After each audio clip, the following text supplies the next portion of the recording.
want you there with me. I only left, I want salvation, I found my rest in your safe heaven. I only left, I want salvation, I found my rest in your safe heaven.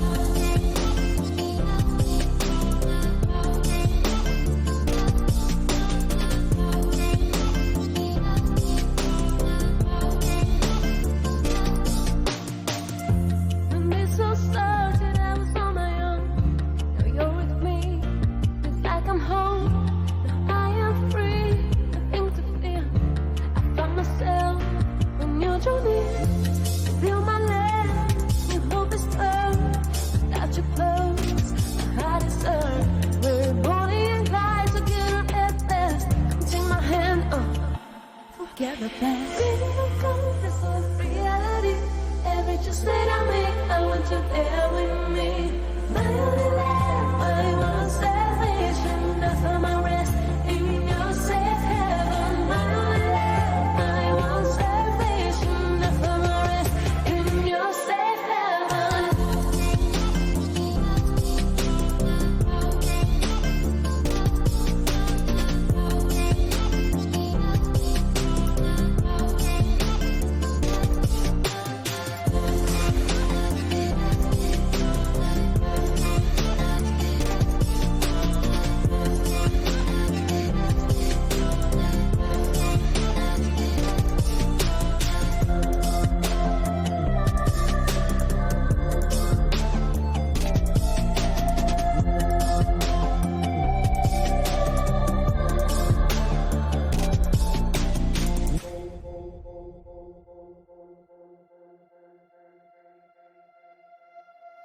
Welcome on in, everybody. Hello. So today have a special guest. He is a wizard of sorts. I believe later today he is actually going to be doing a cooking stream. He has some of the most fantastic forearms that I've ever seen on Twitch. And he is also just an incredibly sweet, kind human being. And his name is ChaoticGoodMage. Hi, Mage. Jack, thanks for having me. Of course. Thanks for being here. I really appreciate it. So today we are going to be doing a tantra live on stream, which is actually like you are the guinea pig. We've never done a tantra live on stream before. Guinea pig test. feel like a bad Yeah. Hidden Bison, thank you so much for the follow. Appreciate it. I'm going to actually mute alerts during the duration of the tantra, just so that way, we're not Get exported. Yeah, well, it can get exported, and also so that way, like, if like we're in like some deep emotional moment or something, there isn't like a Sound like alert. yeah, like I don't suddenly jump up twerking. You don't. I mean, listen, we could break the tension like that. Right? Yeah, come up for That's air. a great way to do it. Come up for air for the twerking. Yeah, totally. Oh. Okay, so before we get into it, I guess so. Yeah, just like for everybody who's here, first of all, like thank you so much for being here. I'm gonna be ignoring you for the next like 50 minutes or so. But I hope that you enjoy. And then and then for you, Mage, like I just want to reiterate. I know I DM'd you a little bit about this, but I just want to reiterate that like if we get into any territory that is like uncomfortable for you, that you'd prefer not to talk about. I don't have my light on. Alexa, turn on the lights. If we get into any territory that's like uncomfortable for you that you don't want to talk about, please feel free at any time just to be like, I don't really want to talk about that, and we can divert away from it. So I know, I appreciate it. Yeah, of course. So all that being said, I guess let's just dive into it. So I know that I've seen like on your Twitter and stuff that you've posted that like there are things that you sort of struggle with in like a sort of like a mental health capacity, and I was curious like what's going on for you. What's going on in like in the grand scope of things, and then there's like the small microcosms that um, pop up along the way. Okay. Oh shoot, what, that ooh, Where to start? where to start? Yeah, it's like what's the one that pops out most in like in your mind as far as like the greater thing? Let's see. Oh boy. Um, it's multifaceted because you have your personal life, and then you've got your better way, avatar life, persona, however you want to place it, because you put yourself online, especially like when you're a content creator. You generally have to be careful of kind of what you're saying. Sometimes people have burner accounts and spam accounts. I might consider getting that, but I just like being as real as genuine as I can be. Um, it's a it's not clinically diagnosed, but I'm very depressed. Okay. Sometimes too much. And then there's the life things going around. Like I'm currently unemployed. That's a huge stress right now. Finding a job, finding a place where I fit in, um, which seems weird when you create your, I guess, your own space on the internet. Let's see here. What else? What else is going up there? And anxiety. So like, Okay. it's those are the most things that kind of get to me. For sure. So what I'm hearing is that like there's like some pretty like deep depressions that you sort of get into. It sounds like it sort Right. of like comes and goes. It does. Um, there's like the stress of like being unemployed and like you know like needing to get a job for like money and survival and all that. And then like sort of finding a place where like you feel like you fit in, even though you're sort of like creating your own space. There's still this feeling of like I don't know that I have a place that I feel like I fit in, and then the anxiety. Um, Exactly. okay, so I'm curious when you say sort of like I feel very depressed or I feel very anxious, like can you describe in a little bit more detail like what that experience is like what how does the anxiety or the depression, you can sort of choose like which one you want to go into, but like how does that sort of like manifest? That usually like um oh my goodness. The best way that I found that kind of knew something was up was like I wouldn't get out of bed. And that just seems something that's could be a lot of things, but like I always had the drive to like get up early. Drive. I had the desire to get up early, especially like when I became unemployed, when I didn't have to be like into work, where you didn't have like a time to you weren't forced to get out, so now I was on my own, and I couldn't do it. Not only could I not do it, I went way past of when I wanted to. So, and just finding the things, the drive to do things that I wanted to do just wasn't there. Like I can't. Sometimes I can't even play games, you know, because it's just like it. I just I get stuck in my own spot, which is 2 feet over there on my bed. For sure. And so like it sounds like there's this almost like heaviness that like when you like wake up in the morning that like you just everything feels like extra effort, everything feels like sort of like you're like walking around with like a boulder on your back almost. Very much so, and like when you have like so much going, like you, not only is it a boulder, but it's you've got these little things in that are also out there in life, that just kind of weigh in on you, and instead of just like facing it head on, you kind of hide from it, Hmm. or it's too much, it's too overwhelming, and I just don't want to deal with it. Hmm. And Um, part of what I heard from what you said is that like a lot of this sort of started when you left your last job, and so then like sort of getting back into the groove of things on your own and like yeah, doing it on your own became really hard. it became extremely hard. It became embarrassingly hard. Um, it's changed a little bit recently because I've gotten in a routine, and it's with somebody else to get up early and like go to the gym.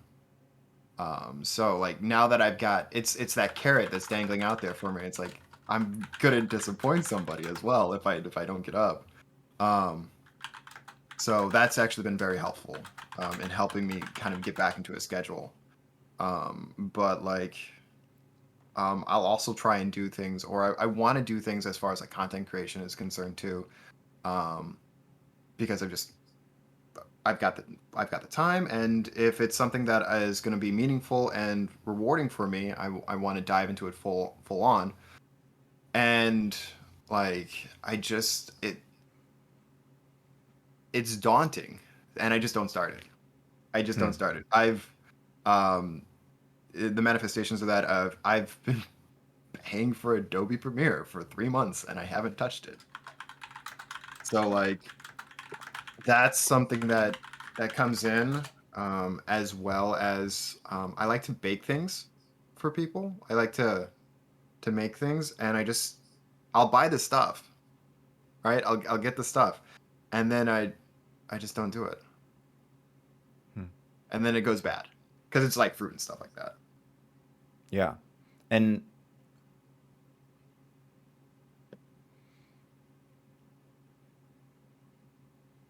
it's interesting this idea that like it seems like when you sort of like had the structure of like a job and like you were sort of like forced to get up every day and do things, did you still feel this sort of drag, or did the drag really start when you no longer had the job structure? The drag was there because it was a job I hated. Like I hated Got it. being there. But like there's definitely the drag as well. Like when it wasn't there, when it was just me, and I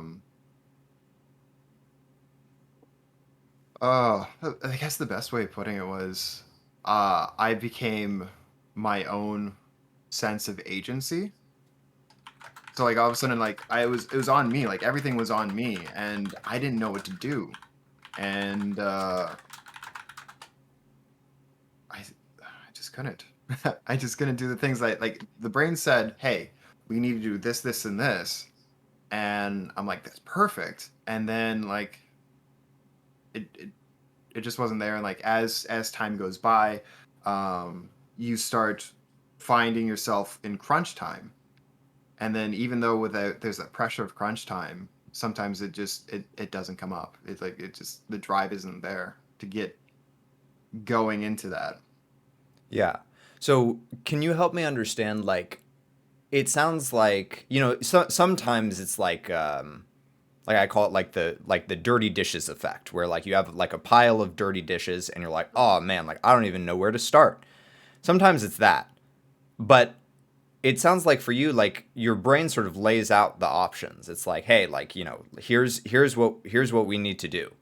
And then there's something that like sort of keeps you from starting it. Can you help me understand like what that is?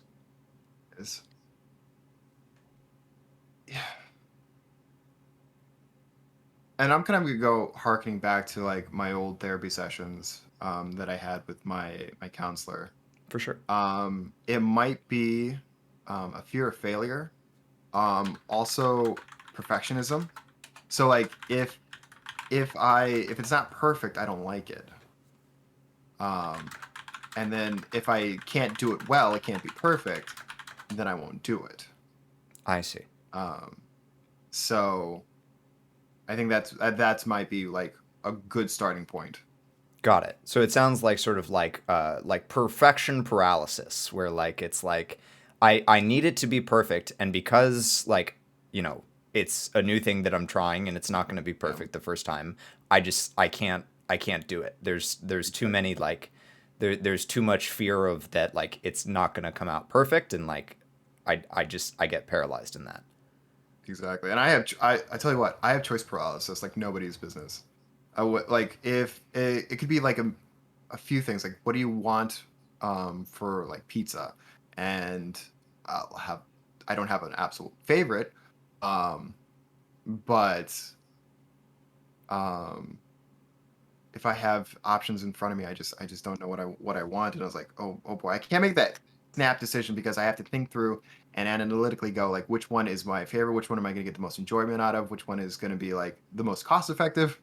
Like these are all things that go through my head, and it's just I'm like mm, so a lot of Gotcha. hesitation. Gotcha. And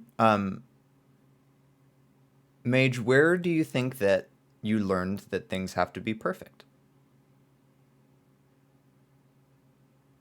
Oh wow. Probably back in school. So I didn't have the best school life. I actually had to change schools because of like the way I was treated.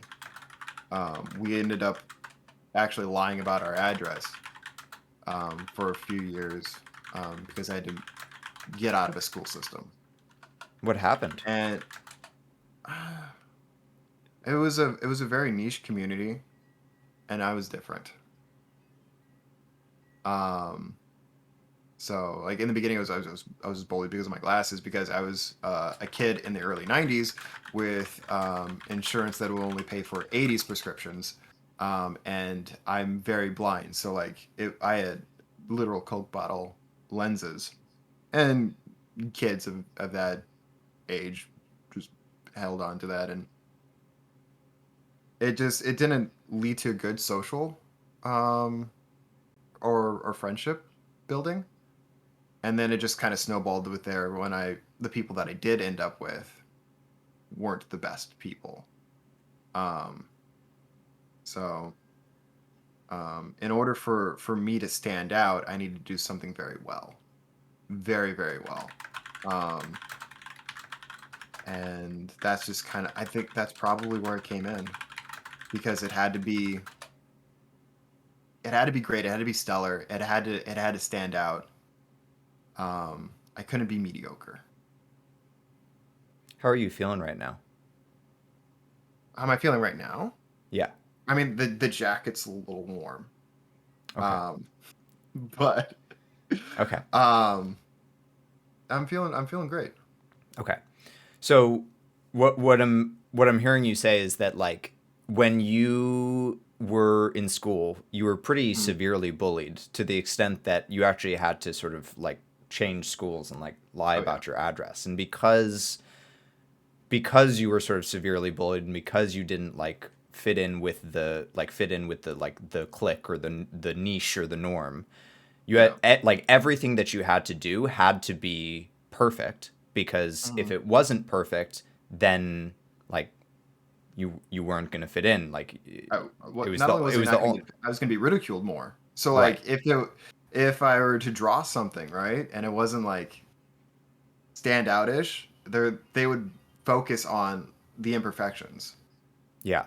And so what I'm hearing now is that like when you when you go about like your day-to-day life, even though now there's not like, how old were you? Like what grade were you in? Well, I started early, 5 years old, 6 years old. So like it wasn't good early on. Third grade through fifth grade, definitely didn't have any friends. And then middle school is kind of where I found the friends, but it was the bad crowd. Um, um, and then halfway through eighth grade, there was an event. It was so stupid. A kid told one of my supposed friends' moms that they were smoking, and they thought it was me, and they just ostracized me from the group entirely. And like everybody would bully me. I didn't have a safe place at lunch. I had to sit. Oh, this was awful. Our class. All right, so we had tables where the kids would just do art projects, whatever it was. So 3 rows, and then my table was because the art room is huge, was near the middle, and I only sat by myself. And the teacher at the time was just like, "Yeah, that was just so that he wouldn't get bullied," which is a sad acceptance, the fact that I was getting bullied, but also it was um, antagonizing it as well because you set me aside, you leading further ostracizing me from everybody else. So that was a fun time. Yeah. It sounds like really, really sort of severe bullying. And like I'm sorry that you had to go through that. It sounds awful. Yeah. But it got a little bit better once I got to high school. I still didn't have the social awareness. I still struggle with social awareness. But you know, it did get better, and I did find friends, and I'm still finding friends. For So, sure. but yeah, it was a rough time for a while. For sure.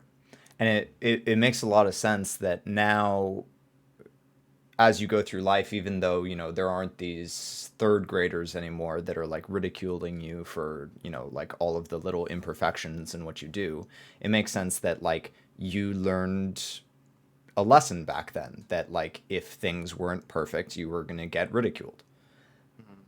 And so like now, like as you sort of go about trying to do things, like every time you do, like, you know, those third graders pop up in your mind and are like, hey, it better be perfect or like we're gonna make fun of you. Exactly. Um, and now it comes with a different set of consequences. Especially like, um, I also have a fear of rejection. Now that I think about it, um, which isn't good, especially like when you're looking for a job, right? Because right now I'm getting rejected all the time, so much so. Um, and like I'll go over everything that I have like in a portfolio and make sure that everything's set up. Do I have like grammatical errors? Do I have the spacing? I have my resume in Canva, excuse me, and make sure it's so pretty. Yeah. So, What what just happened sorry. there? There was like Uh, there was like a, I don't know, like a thought, or like you sort of like went somewhere else for a second. Where'd you go? um, there is best way of putting it. Um, you can only handle so much, right? And you have an instinction to like not put yourself out there um on in certain areas because you're just like I just can't handle it. Um, I don't know. I've stopped putting myself out there as far as like certain social situations. Um, oh, definitely like I guess this is in terms of dating. You ever? I know you're married and you've got a job, but can you imagine trying to go out there socializing with people, trying to date and get a job at the same time? Yeah, what makes that really hard, Mage?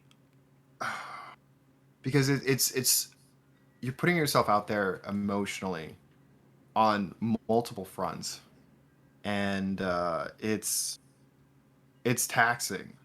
It's incredibly taxing, um, especially like when you're dealing with like your own insecurities, um, and then your current situation. Like it's weird because a lot kind of happened at once, and like I had a good friend group.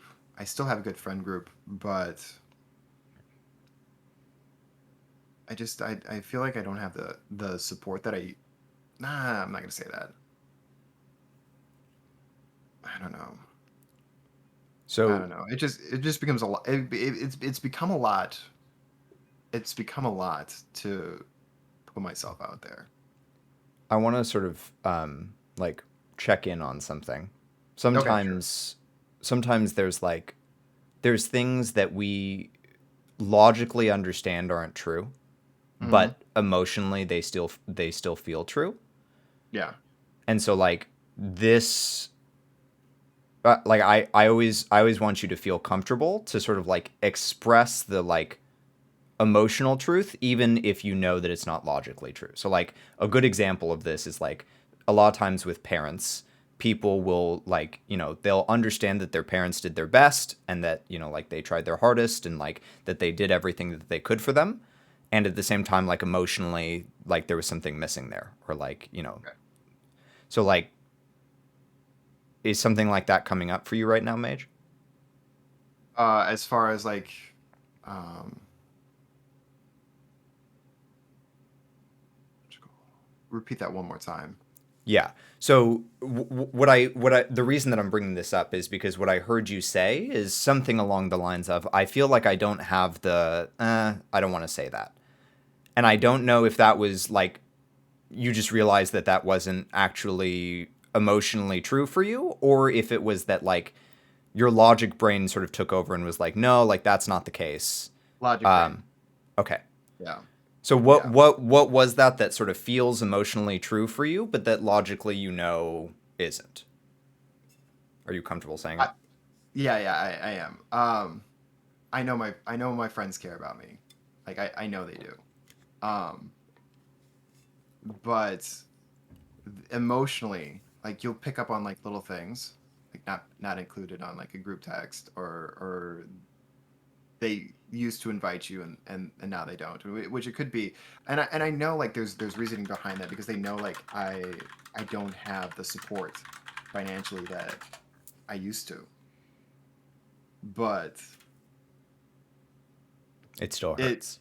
it still hurts. Like I know they're looking out for me. Like and I know they still care. Um, but that was the point where it was emotional and logical. It was just like, well, my friends hate me, but they don't. They're just they're being as tactful as they can while still including me in. Can I think for a second? Absolutely.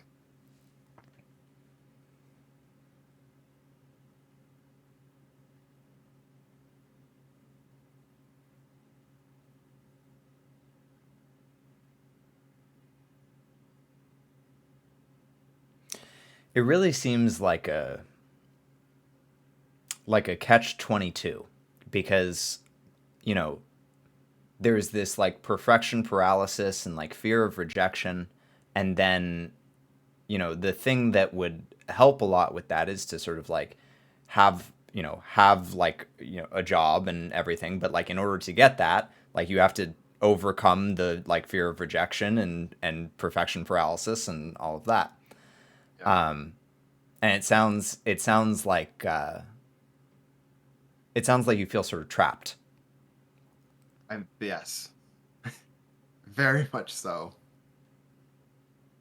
Very much so. Um, I feel so trapped, and I've kind of broken out a little bit of like where I'm looking. Like I'm actually looking to move because I've been in this area for so long, and it has. I've exhausted everything here. I've exhausted work. I've exhausted friendship. Well, yeah. And I've exhausted everything else that goes with that. So like I'm actually concentrating on my job searching, and I've been searching for, and looking forward to moving like far away, just to try starting something new, something fresh, something where I'm a little bit out of my comfort zone, because that I feel like that's kind of what I run into. Like home has always been safe. Like parents are like close by, friends are close by, but like I don't want to rely on that anymore. And I've gotten to the point, and I feel like I missed it in college, because college is the time where you actually go out and you experience things and you explore. And I never did that. I never did that. Um, yeah. So I'm trying to get out of where I feel trapped at, which is here. It's interesting, Mage, because I hear what you're saying, that you want to sort of like, you know, get out of where you feel trapped and like explore and sort of like be free.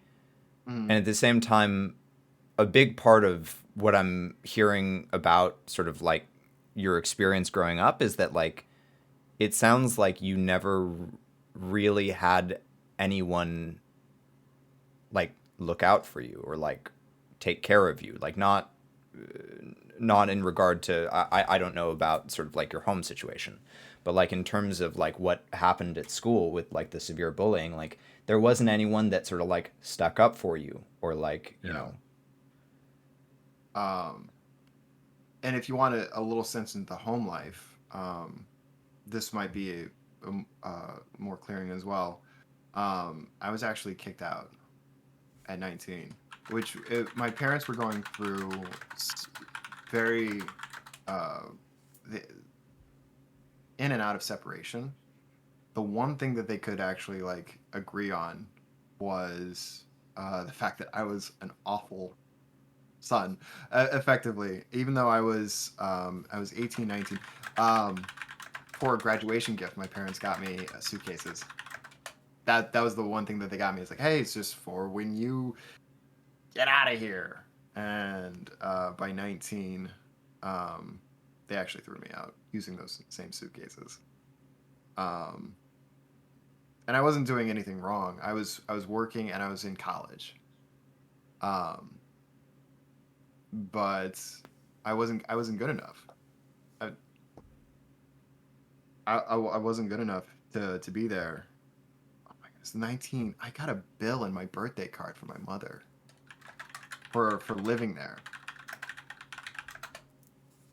So Yeah, man, like holy crap, like no wonder you feel like you need a place to fit in. And no wonder like you don't feel like you fit in. Like yeah, your parents like gave you the gave you the feeling that you were an awful son and then like kicked you out at 19, like for your graduation present you got suitcases saying like get out of our yeah, house, and yeah, then like yeah. yeah, like Uh, what what would it what would it be like to like be accepted and be supported, Mage? uh, Boy, it would be the world. Um,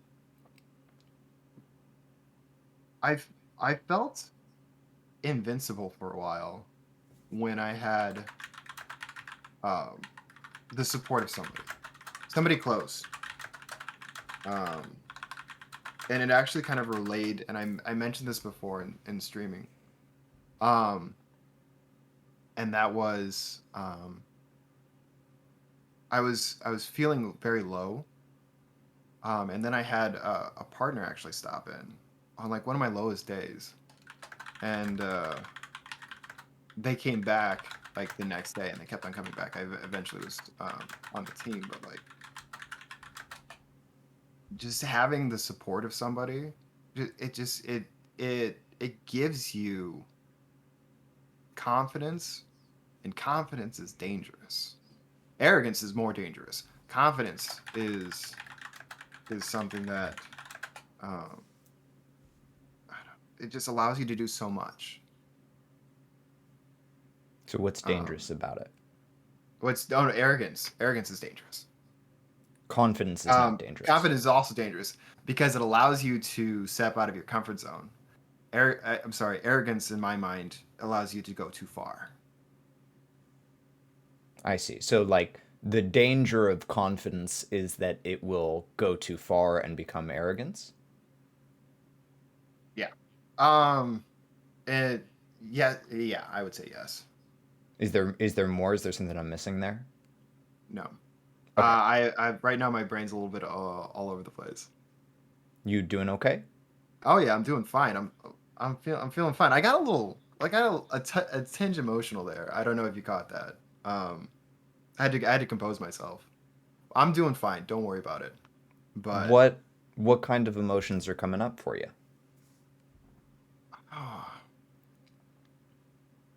um, no, I got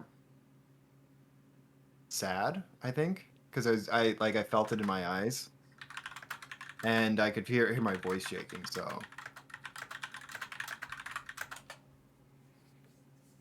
What was it that I mean, a lot of this feels very sad to me, Mage, but like what was it in particular that sort of hit home? I And I I can't place my finger on it. But I think it was around the time when I was talking about not having support. What would it be like to be supported? And like, the emotion of like actually like even like briefly being supported just felt overwhelming. And I know I am supported and I'm loved. That one is something that I know logically occurs because I've got a wonderful community. I've got friends that all love and support me. Um, but there's also there's a more personal support, right? When the camera comes off, when I'm offline, it's that support. Um, and that's where it hit me. For sure. Because in that, like, what I'm hearing is that in that, personal side of things, it's incredibly lonely and incredibly, like, isolated. Oh, it is. Especially like where I'm at in life right now. Like I spend most of my time in this room either job hunting, content creation, um, or just hiding from the world. Um, so yeah, offline it can be very lonely. It is very lonely. Yeah. Okay. So we're coming up toward the end of this sort of like 50 minutes. And Okay. so what I'd like to do, if it feels okay with you, is to sort of um give sort of like some takeaways that I've gotten, Okay. and then maybe sort of like something to do like moving forward. Does that sound good? Sounds great. So like an exercise or like exercise. Yeah, basically. Perfect. I'll work it in with when I do my push-ups. Perfect. That's excellent. Um, okay. So here's the sort of like summary like takeaway that I've gotten is Okay. that as you grew up, both in your home life and at school, Hmm. you really sort of never got to feel accepted. Like you always sort of felt like on the outside and you were like pretty severely bullied. Your parents kicked you out when you were 19, like sent you like you said something about like your mom sending you like a bill with your like birthday card or something like Oh for yeah, living birthday there. card. Yeah. Oh yeah. And then and so like your entire life growing up, like there was just never this sense of like acceptance or like worth, that like what you did was like that like who you were was worthwhile. Like it always had to be sort of like something that you did that like made you worthwhile. And in order to do that, like it had to be perfect. It had to be like resplendent. It couldn't just be like, you couldn't just exist. Yeah. And so now, like as you sort of go into adulthood, every time you sort of try to go to do something, there's this paralysis because like it doesn't feel good enough. Because like deep down there's this feeling of like I I'm not good enough. I don't feel good enough. Very much true. And so the really tricky part is that like you could take over the world, Mage, and it still like wouldn't feel good enough because it's something that is inside of you, not something that has anything to do with like the external world. Like the external world sort of like placed it inside of you, but like it what I'm hearing is that it really doesn't matter how much you accomplish. Like it's still going to feel incredibly lonely and incredibly isolated and incredibly sort of like not worthwhile. Exactly, because I've been struggling like with the definition of success. What does it mean to be successful? Right. And like we all have like our own internal benchmarks of that. And then sometimes we set a benchmark and we hit it and we feel empty. This isn't enough. It's not enough, and it's not a greedy sense. It's not like I need to have more. It's just like I don't have enough. Yeah, like it's not fulfilling. Nothing that I do Yeah, seems to fulfill me. exactly. Yeah. Okay.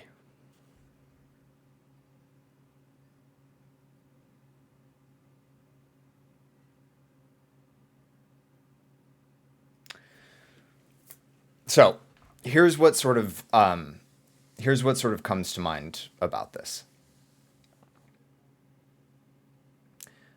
Somewhere deep down, or maybe not so deep down, there is like a little Sterling. There's like a little mage that you know never got to feel like enough.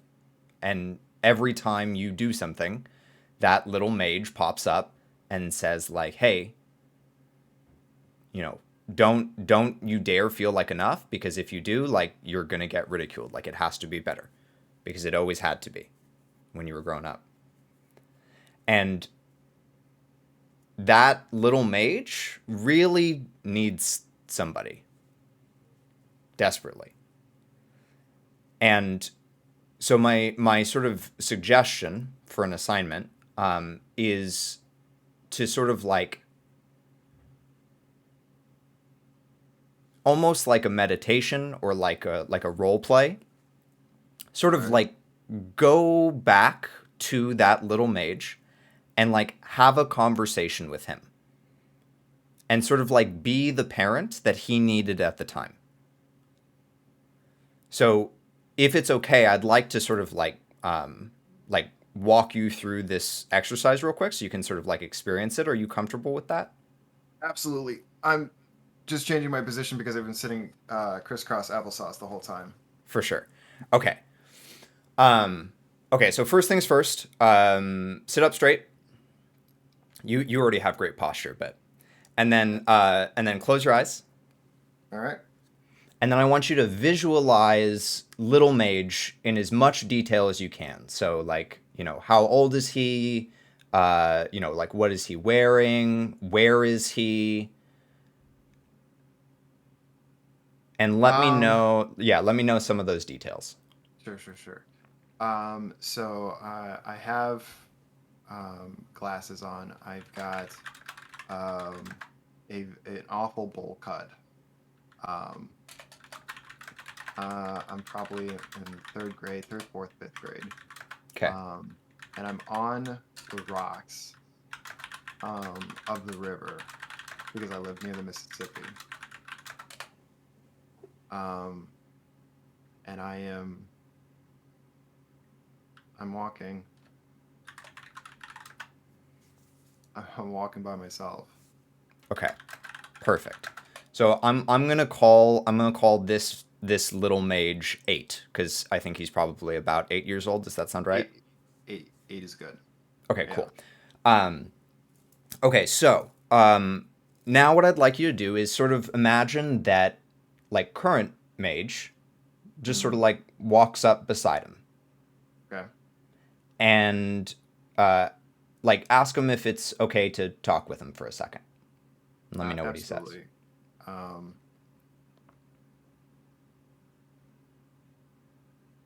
yeah, it's okay to talk. Cool. And just ask him about like why he's walking alone.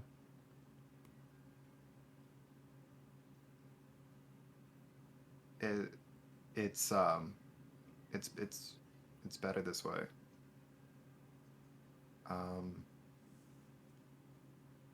just it likes he likes it. And ask him about sort of like why he likes being alone. It's safer. And what ask him like what was unsafe about being with people. People can hurt you.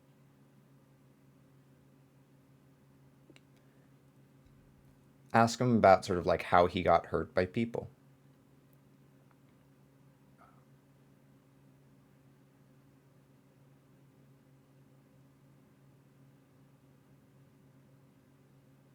Uh, 8-year-old mage has um, difficulty explaining this. Um, but What's happening when he tries to explain it?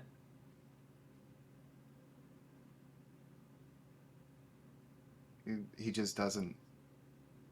Does He he not want to talk about it? No, it's not that he doesn't want to talk about it. He's trying to find the words Okay. to explain everything, gesturing at. This is Elder Mage is gesturing at everything because there's no succinct way of putting it. Okay. So now I want you to like sort of tell him, as long as it, feels true for you, that like it sounds like it's been incredibly overwhelming and incredibly lonely, and like he shouldn't have had to have faced that alone, and that you're really sorry that he did have to face that alone.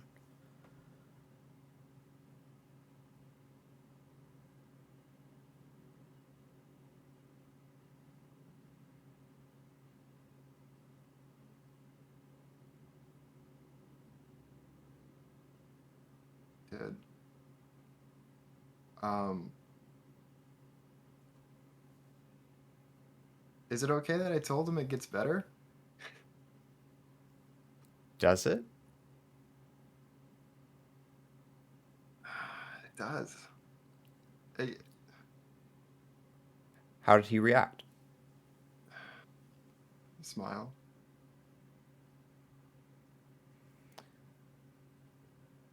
Ask him if it's okay to give him a hug. Uh, yes, it's okay. Okay. And then as long as you're down for it, give him a hug.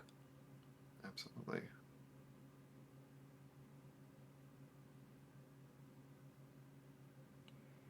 And then before you go, just let him know, like, hey, I'm gonna be around for you, Yeah. and if there's ever anything that you need or ever anything that you want to say, like, I'll be listening out for you. So just like give me a holler if there's ever anything that you need. Okay. Yeah. Of course, I can be there. And let me know how he responds.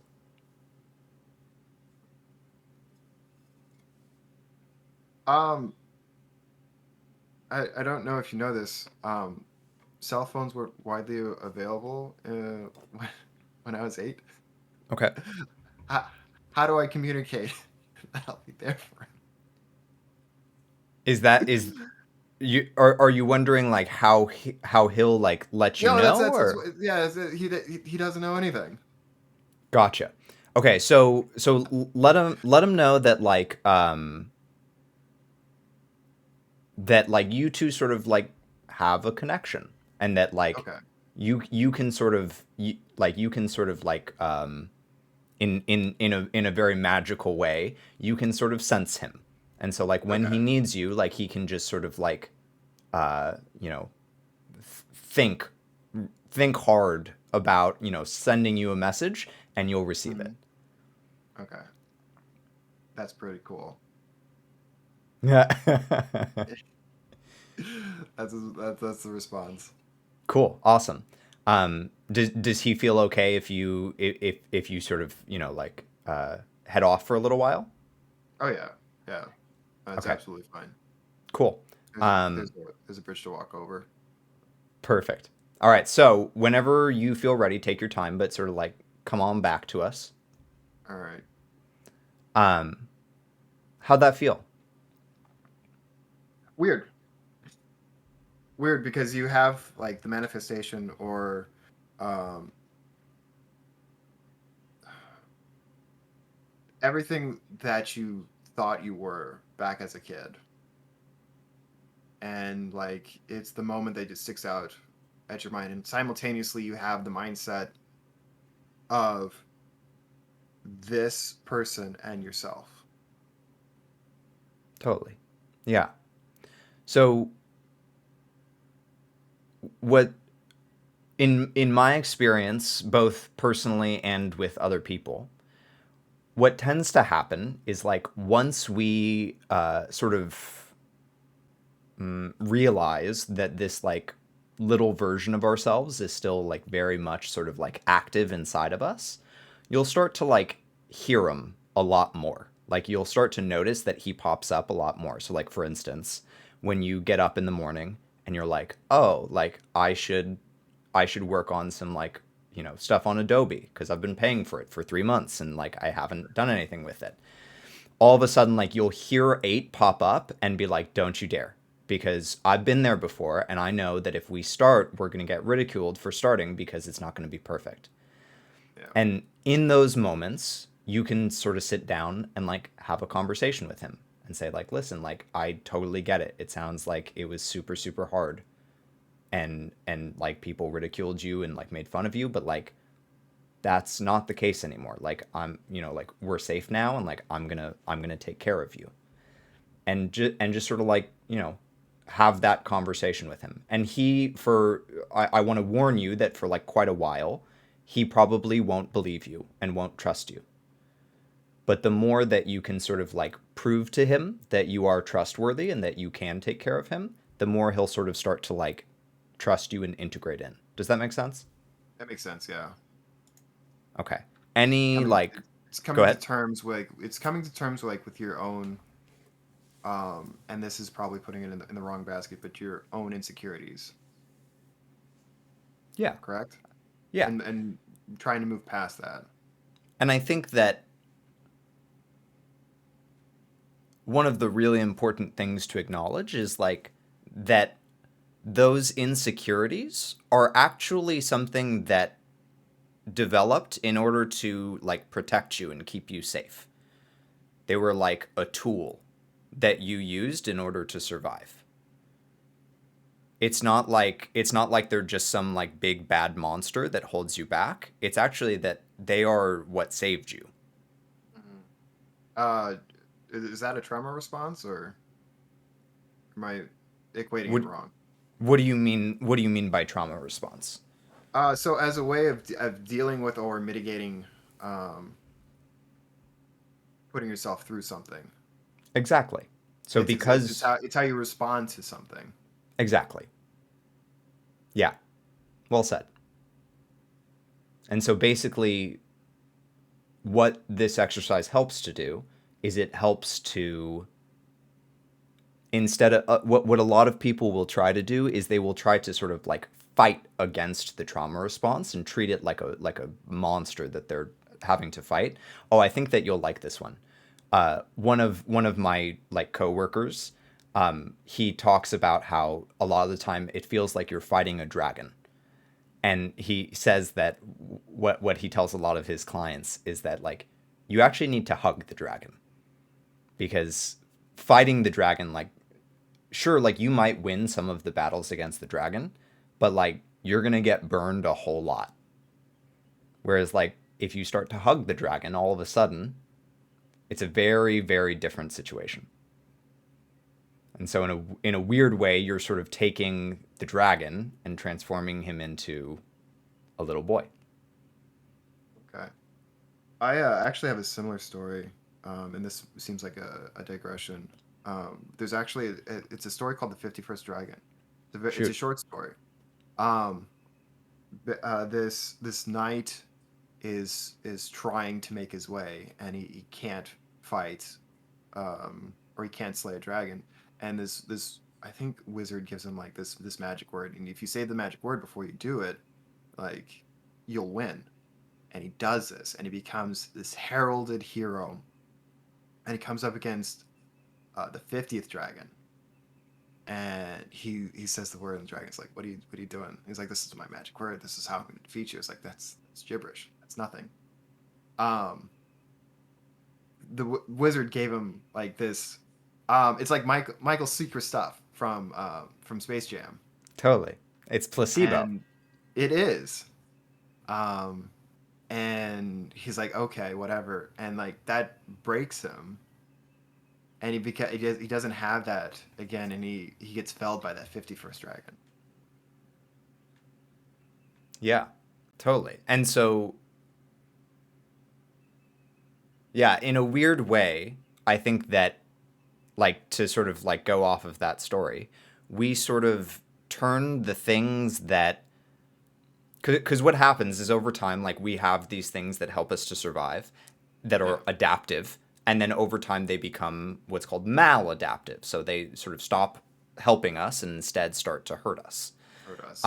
And because they're hurting us, they start to feel like, you know, dragons. They start to feel like these monsters that we have to fight. And I guess the key is to sort of like the first step is to recognize that like it's all placebo. Like it's all something that, you know, we sort of came up with in order to like I don't even know. I'm trying because it's sort of like it's sort of the opposite. It's sort of the opposite way. Like in the story, like, you know, he is stronger, and then once he finds out the placebo, he's weaker. And in this case, it's like you're weaker, and then once you find out the placebo, you're stronger. If that You're makes sense. stronger. Yeah. Yeah, that makes sense. Yeah. Yeah.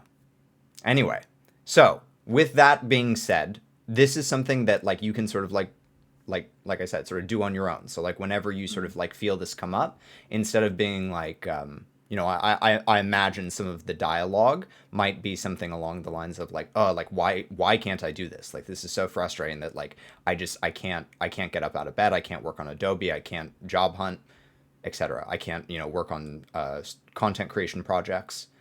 And so sort of changing that narrative and like when you notice yourself doing that, just sort of like taking a moment to sort of like go in and like go visit 8 and go have a conversation with him about like, hey, like what's going on, buddy? What are we doing? Why are we doing the things that we're doing? Yeah. Hey, um, what if we be what if we be brave? Yeah. What if we And move past that? sometimes like he's not gonna want to be brave. Sometimes he's gonna be like, no, like I'm not doing that. I don't trust you. I'm not gonna do that. And when he does that, it's really really important to sort of like I said, sort of be the parent that he needed. And so instead of being like, no, like you're gonna do it because that's what he got all of his life, just sort of like sit there with him and like be with him and say like, hey, like I get it. I'm here for you. And like we're gonna, you know, bear this out together. And just sort of like notice how that affects him.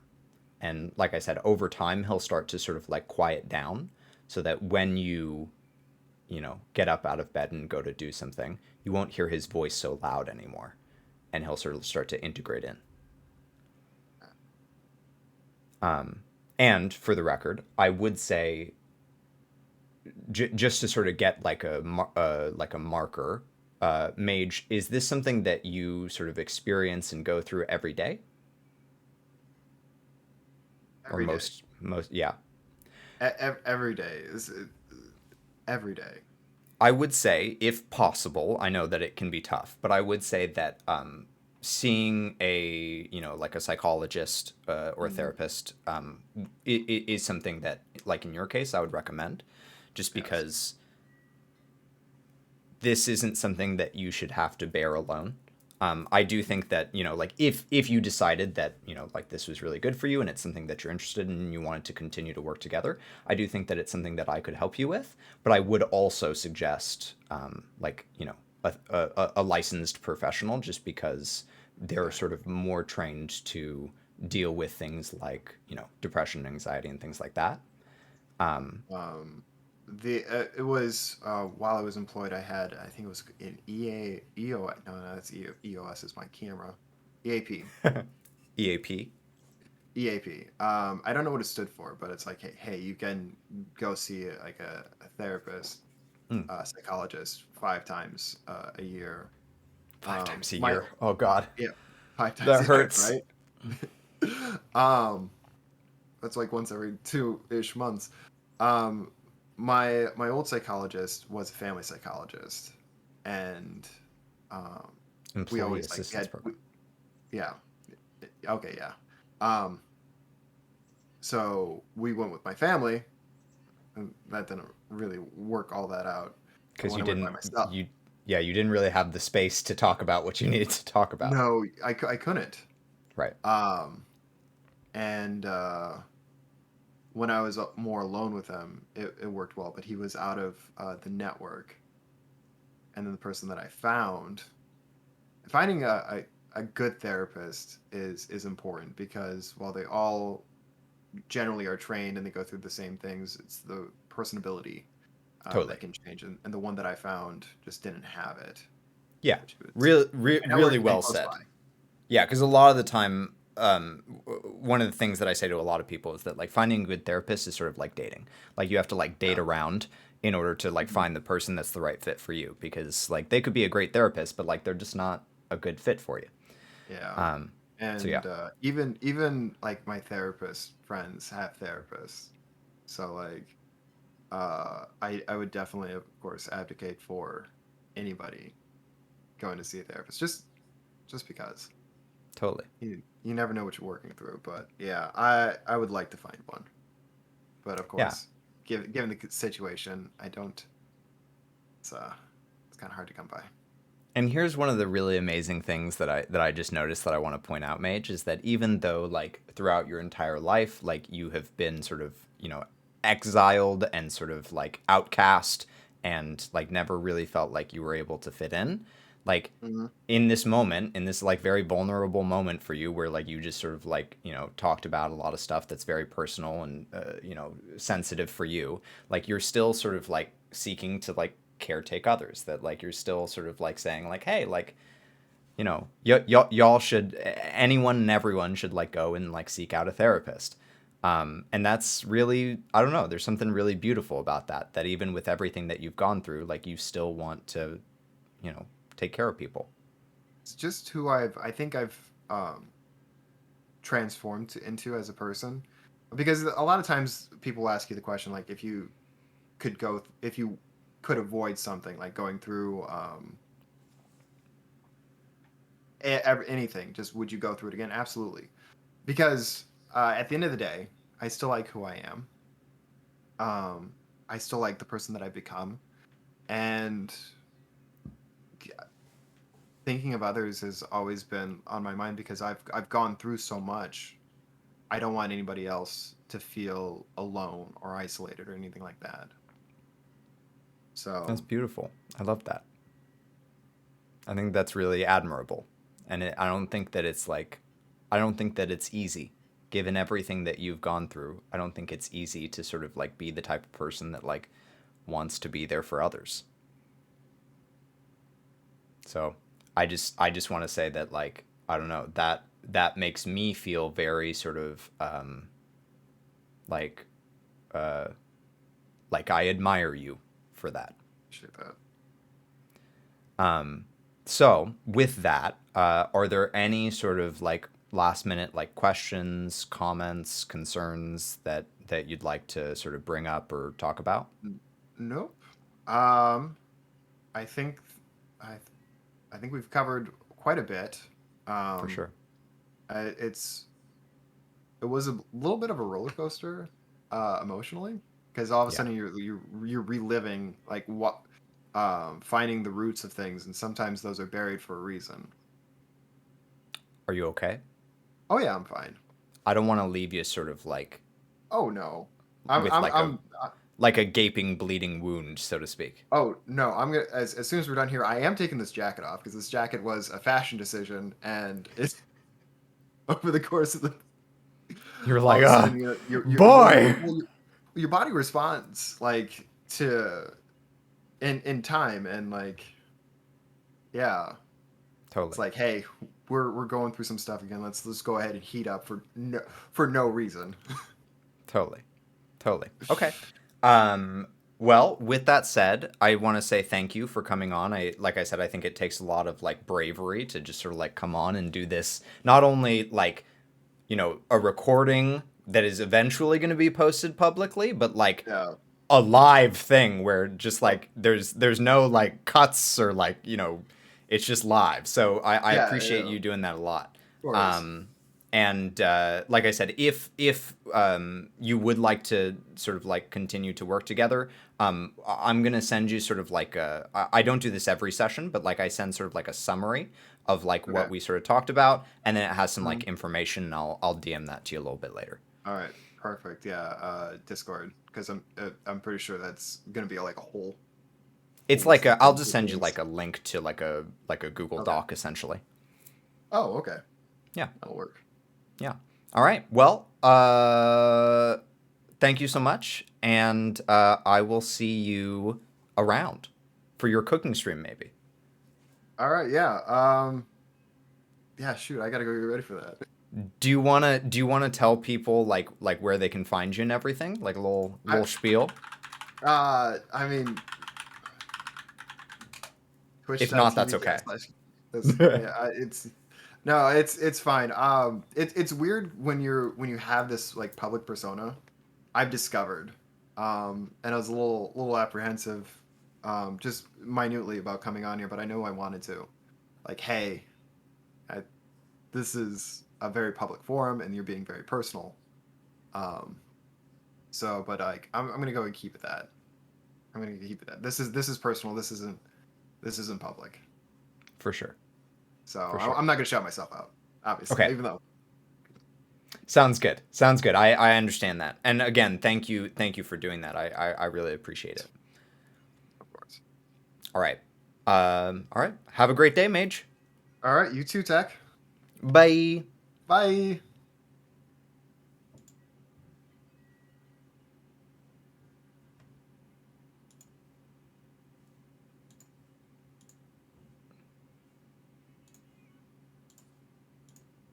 Okay.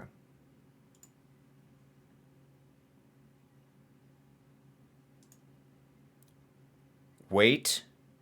Wait 1 second. Wait. Hold on. Hold on. Wait. Wait. Aha! There I am. Hello, everybody. All right. Y'all can hear me, right? I think so. Okay. I desperately have to pee. I hope that y'all liked that. It seemed like y'all were having a fun time. Lots of new people stopping in. It looks like Mage's community really showed up for him, which is heckin' awesome. Hi, Hidden Bison, Norm the Eccentric, Zara, Sensible Stephanie, Bowzonin, Kisla, Mad Sheep. Thank you all for stopping by and supporting Mage. I appreciate that. Um, so I definitely Half Blood Terra. Thank you for the follows, y'all. We had Mad Sheep, Bowsen, Julie Gula, Sensible Stephanie, Half Blood Terra, and Hidden Bison, all with follows during that interview. So thank you very much. I appreciate it. Um, so yeah, welcome in. My name's Tentacle Tech. Most people call me Tech. Tentacle Tech is sort of like the brand. Hey, Lele. But yeah, I'm a certified life coach for my day job, and I sort of have these things that I call. Oh, let me unmute this. Kisla, thank you so much for the follow. I sort of have these things that I call tantras that are like life coaching sessions, essentially, that I do for as part of my like content creation stuff. So let me see here.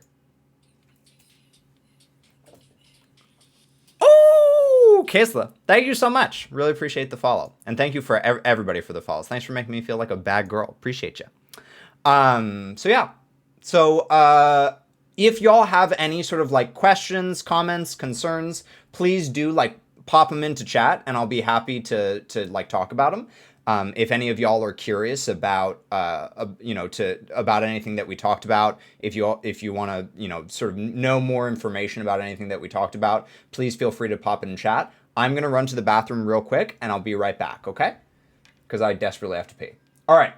Coo. All right, I will be right back.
It's a bummer. It's a bummer that that the music wasn't going. The desktop audio was muted?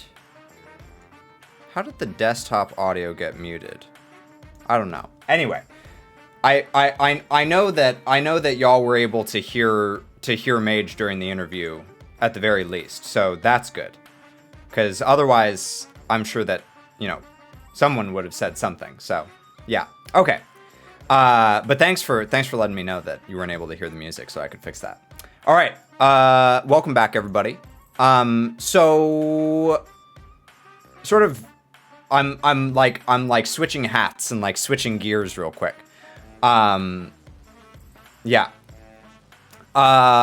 So one of the things that I really wanted to show y'all today is that we got a new entry in the O2 fan art competition, and I wanted to bring it up real quick. There's actually kind of two entries. It's like 1.5 entries. So the first one is this. Wait, hold on. Wait. Okay. The first one is this. So hey, Drebno, welcome in. So we have this, which is Eyes of Ashes entry in the O2 fan art competition. If you all have not checked out Eyes of Ashes, I would highly recommend checking her out. Shout out Eyes of Ashes. And then the like, you know, half entry, it sort of counted as one entry, is this one where Ash actually made a blinking GIF out of the O2 art that she made. So yeah, for anyone who is interested, we are having a fan art competition for O2, which is sort of like a mascot for our stream. This is O2 here. And for anyone who enters has the chance to win a $25 Steam gift card. And basically the way that's decided is you join the Discord, you post the fan art in the like OC fan art competition channel, and then people upvote, like everyone in the community upvotes their favorite ones. And on April 2nd, whoever has the most upvotes will win the competition. By the way, Tech, I think you have alerts turned off. No, my alerts are re-enabled. I have unmuted them. I played Kissless follow alert. I did have them disabled, but now they are. I was wondering, for the patron pick game, would you consider playing a game called Franbow? I'm gonna DM you on Whisper what the trigger warnings are. Okay.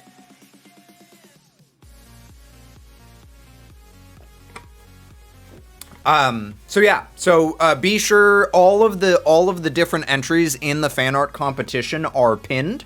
So be sure, if you have not already, to go in and upvote your favorite ones, because there are a whole bunch of really, really amazing ones in there. My favorite show is ending on Tuesday. What show is it that's ending? And then the other thing that I wanted to talk to you all about today. Wait, hold on. Let me look at my list. Hold on 1 second here.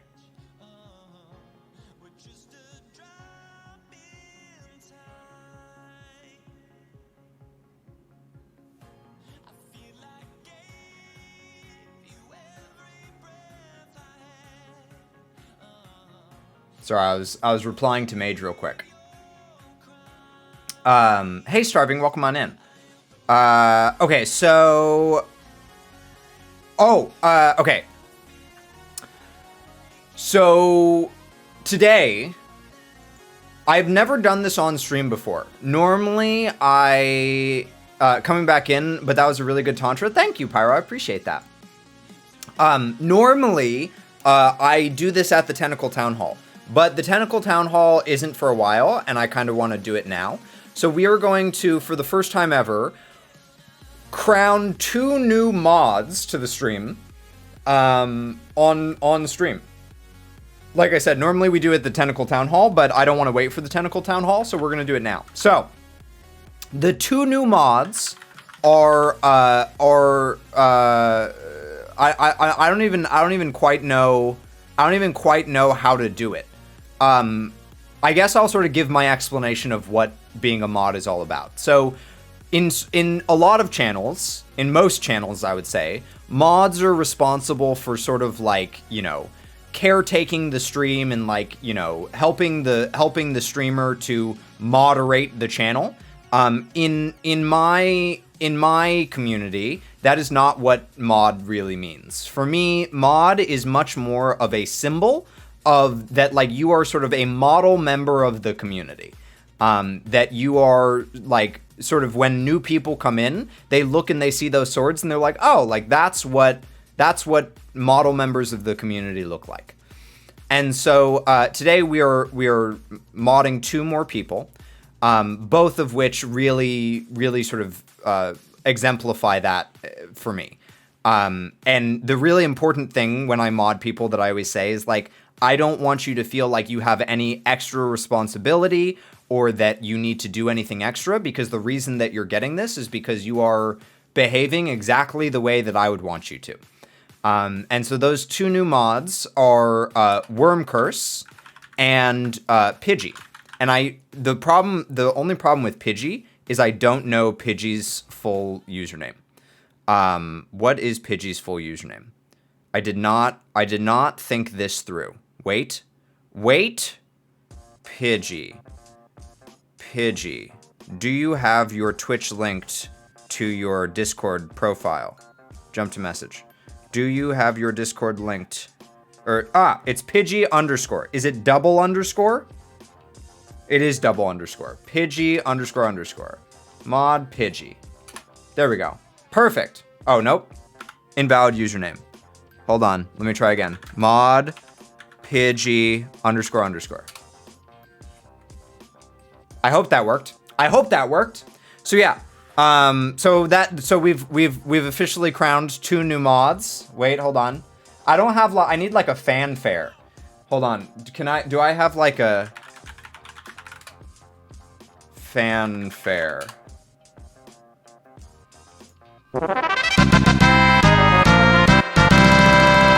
Perfect. That's beautiful. Yeah. So the first one is Worm Curse, and the second one is Pidgey. Congratulations! Yay! Congratulations! Yay! So I hope that y'all enjoyed the Tantra. Like I said, if y'all have any questions or anything about it, please feel free to like pop them in chat. I would love to talk about it a little bit more if y'all have any questions. And then beyond that, I have one more thing at the end of stream that I want to tell y'all about, but that'll be at the end of stream. And until then, there's a couple of different options. We could either, I think there's 3 options. Hold on, let me do this real quick. Let me do this. My Twitch dashboard is like super busted right now. Hold on.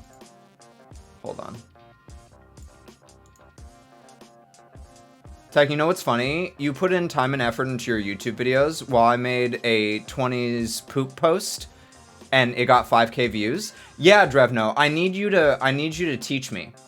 I need you to teach me your ways. All right, so new poll, what to do for the rest of stream. And I may ignore you. I may ignore the poll, okay? So the options are Jackbox, of course. There's also, I had this idea where we could play like I could give like taboo clues, you know? Like we've played taboo on stream before. I could give like taboo clues and we could have like a little competition. So Jackbox, taboo clues.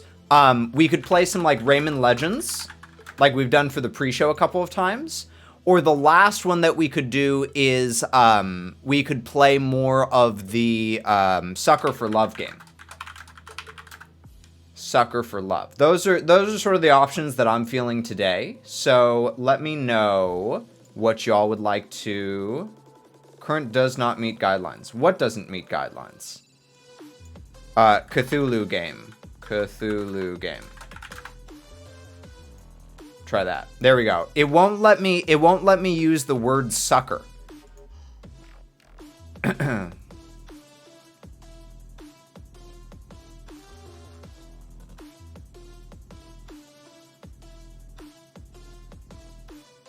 And like a lot of this is sort of me gauging, like, you know, I don't know, me sort of gauging how many, you know, like people are engaging right now, because that's going to sort of change things.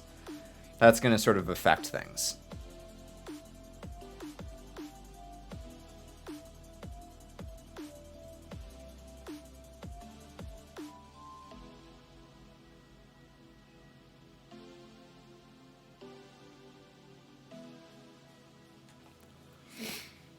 I'm glad that y'all liked the. Please Whoa! give me Coke. Do you have Coke? And ask them the price of Coke. Cola, cola, cola. But it was not cola, it was Coke. Remember Coke? And what's Coke? Cola. It's not Coke in Korean. Cola. Good. So Coke. Do you have Coke? And they said yes. Please give me Coke. Oh, please give me Coke. I want a Coke.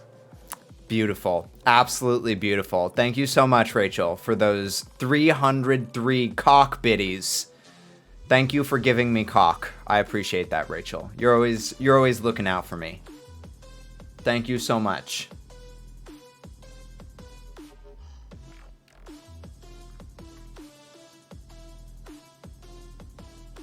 What's your emergency? I'm Macaulay coking myself and I can't move. You Macaulay? I booby-trapped my house before I left for Antigua. Sorry, I got shithoused off of 6 quarts of Chardonnay on the plane ride back. I totally forgot. Are you okay? No, I'm not okay. I triggered the whole dang pulley system when I opened the door. I lit my head on fire, got slammed in the peter by a swinging paint can, and then a goddamn gainer on a bunch of marbles. Okay, I'm calling an ambulance. Look, tell him to hurry. That egg timer goes off. I'm done for. What happens when the egg timer goes off? The bees. The bees? Oh, it was going to be the grand finale. The timer, the pulleys, knocking over the bees. Oh, sweet justice on the bad guys. Oh, boy. Here it comes. Merry Christmas, you filthy animals. Happy holidays? Thank you very much, Rachel, for the 333 The Bees bits. Appreciate that. Always a good time. Thank you so much. I really, really appreciate that. Y'all, this is the first stream. This is the first stream of the month. We're starting the month out. Thank you all so much for being here for the first stream of the month. The first stream of heckin', heckin' March. Appreciate ya. I'm the best troll, aren't I? The best troll. I don't view you as a troll at all. I don't view you as a troll at all, Rachel. I have to go. I'm going to visit my dad. Have a good rest of stream. I enjoyed the Tantra. I'm glad you did, C-Pal. Have a great time with your dad. Thank you for hanging out. All right, so I'm going to I'm gonna start out with some taboo clues, just because like that sounds fun to me, and then we'll sort of see where we go from there. Okay, maybe we could do a thing where we play to like, I don't know, like best of 5 or something. Like whoever gets to 5 points first, maybe, or something. Are you LGBTQ? Hey, welcome in. JM111. So I am I identify as heteroflexible. So I like women. I am married to a woman. I'm not really interested in dating a man, but there are certain sexual aspects about men that I find very appealing. So that's sort of where I fit in. What about you? When you realize that the first 2 horsemen of the apocalypse were pestilence, then war. Wait, what? Wait, what? Wait, what's taboo? Oh, it's fun. It's fun. So basically the way that it works is I give clues to y'all, and y'all try to guess what the word that I'm describing is. But the tricky part is that there are a bunch of words that I can't say in relation to that word. So like, let's say that the word was like banana.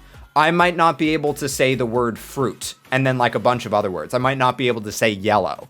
And so like I have to get y'all to guess the word without using those clues. I want to stay for taboo. You're welcome to stay for taboo. All right, so y'all ready to get started? We're gonna play until someone reaches 5 points, and we'll see how we feel after that.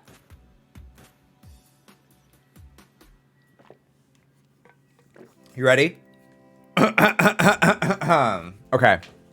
So, this first one is something that you... What do you call something that you play? It's weird playing this game with delay, because normally, like, you're on a timer and you have to be really fast, but because of delay... Yes, okay. So it's a game, and it involves the making of the things that we use in order to speak. What are the things that we use in order to speak called? Like, what does language consist of? Words, very good. So it's a game that involves making words.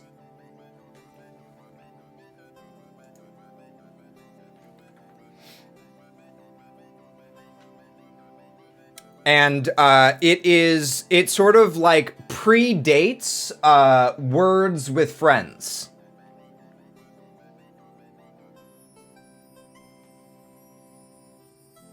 Yes, Starving got it. All right, Starving gets the first point. Good job, Starving. Starving with 1 point. All right, I've got you, Starving. All right, so next clue. All right, so this next one, on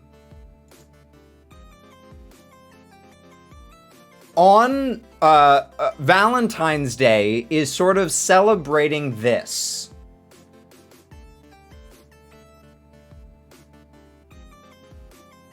Good. It's celebrating love, and then if you love somebody and you take them to a nice restaurant, you might say that it has a blank atmosphere.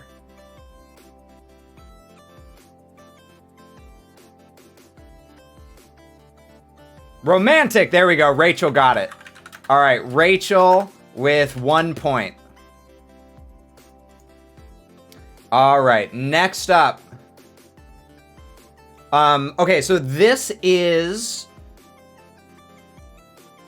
a way to send a message like SOS.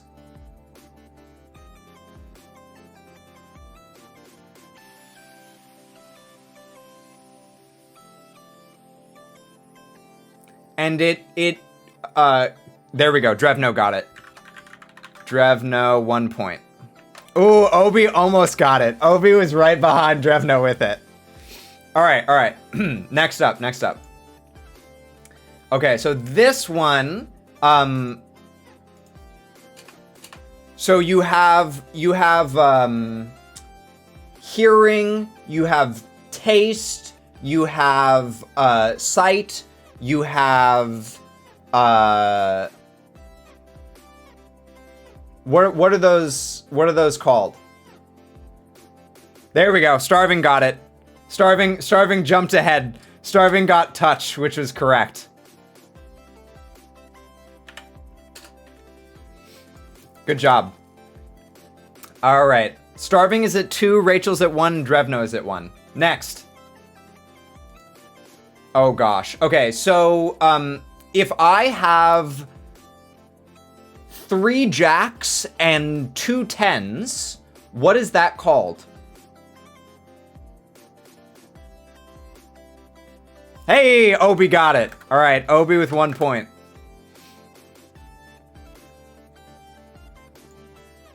All right. There is a sign that you can make with your hands where you hold up 2 fingers. What does that sign represent? Hey, Rachel got it. Good job. Good job, Rachel. You got it quick. All right.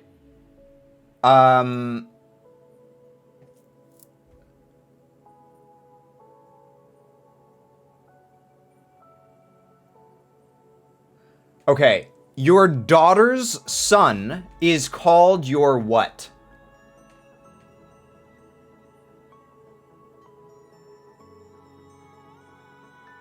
Hey, Lele got it. Lele is now on the board with 1 point.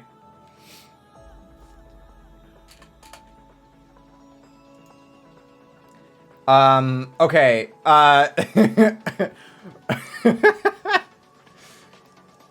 Arnold Schwarzenegger was the blank of California.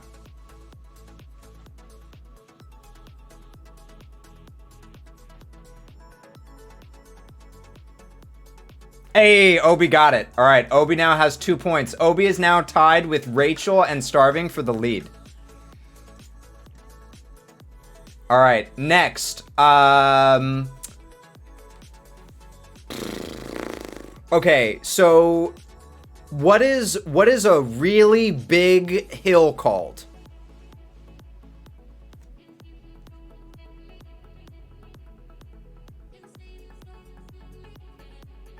Okay, yes, a mountain. So if you have a mountain that explodes, what is that called?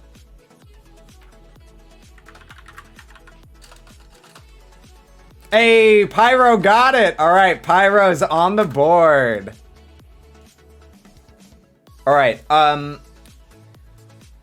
when there is a big thunderstorm, there is a fear that this may go away.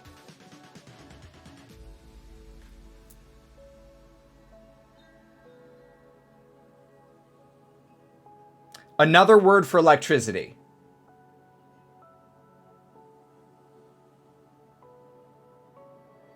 Hey, C-Pal got it. All right, C-Pal's on the board. When you... Okay. All right, what is the thing at the end of your arm?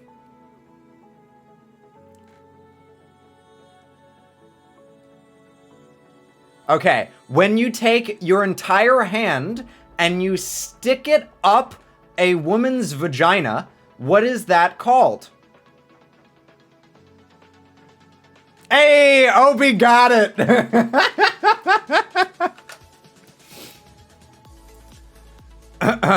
Perfect, perfect. All right,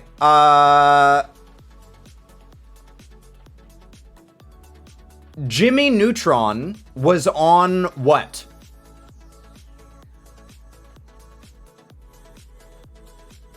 I hate this game. Very good, very good. Who is the first one? Slipcorn was actually the first one. Slipcorn with 1 point.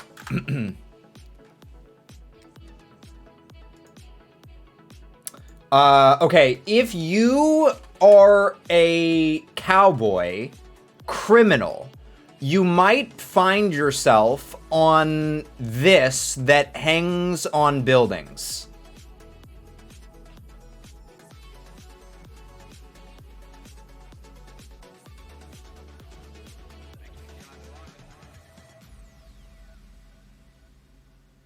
Billboard is close. Billboard is close. Oh, there it is. C-Pal got it. C-Pal got it. A wanted poster. All right.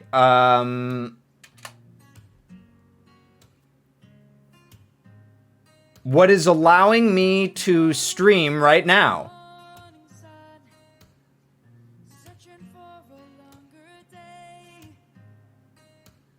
There we go. C-Pal got it again. Wait, hold on. So C-Pal now has 3 points. C-Pal just jumped into the lead. Oh, dang. Watch out. Watch out. C-Pal's taking that lead. Oh, okay. So earlier, y'all were talking about a noose. What is a noose made out of?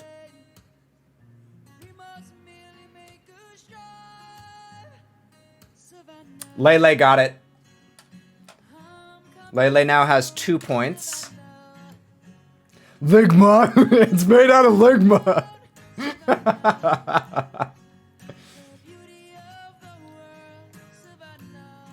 All right, let's see. This is a tough word. I don't know how to get y'all to guess this one. What happens if I skip a word? Am I allowed to skip a word? Or do I have to like pay some sort of penalty for skipping a word?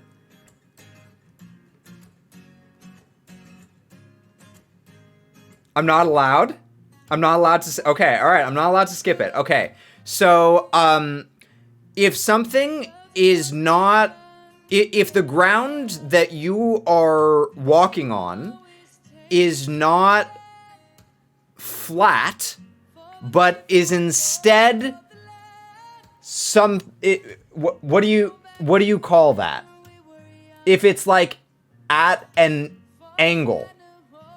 Oh, Lele got it. Dang, I am so impressed, y'all. That was so fast. I did not think y'all would be able to get that one so fast. Slant is just such a like an unusual word. All right, Lele and C-Pal are now tied. Oh, and Obi. Lele, C-Pal, and Obi are now tied for first place with 3 each. All right.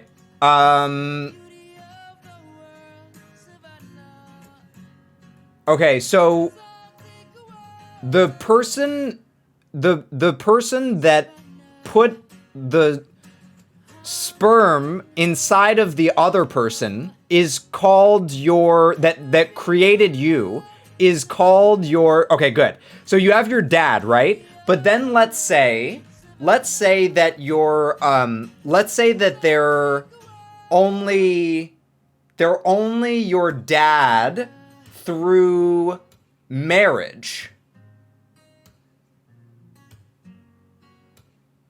What do you call that? There we go. We got, let's see, who was the first one to say it? Lele was the first one to say it. Ooh, Lele is 1 point away from winning. Ooh, it's close. It's close. All right.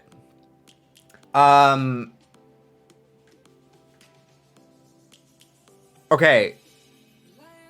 Sprite has bubbles in it, and that makes it what?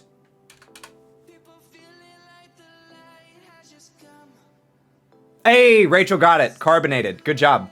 All right, Rachel with 3 points.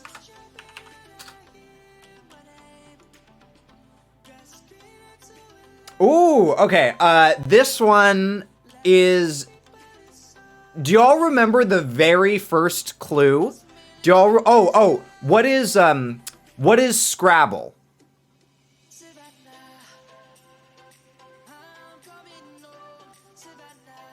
Good. Okay, so this is a game. This is a game that you play. It is a board game, you're correct. It's a board game that you play. It's a very old board game. And you answer questions.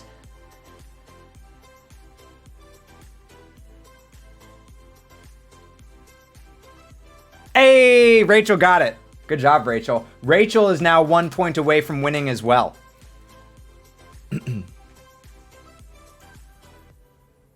All right. How do I say this? The opposite of... Y'all are gonna hate me for this. Okay, I'm just gonna say this and see if it works. The person that is speaking is someone other than me, okay?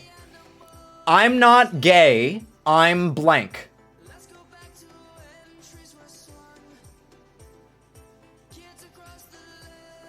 There we go. All right, Rachel got it. Rachel wins. Rachel wins. We were doing first to 5 and Rachel won.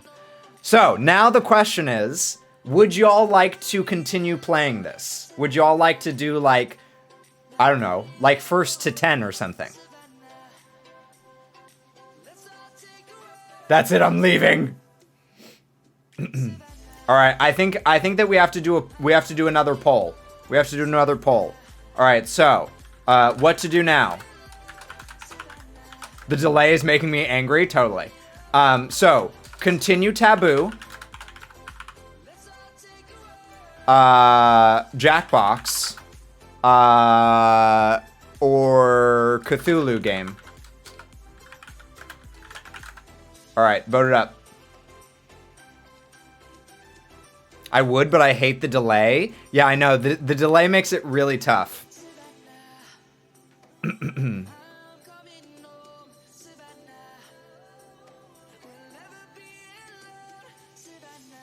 Is there, like, taboo online so we can play without delay?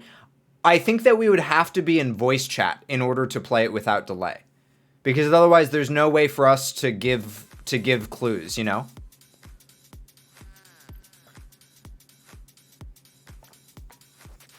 The Cthulhu game is called Sucker for Love.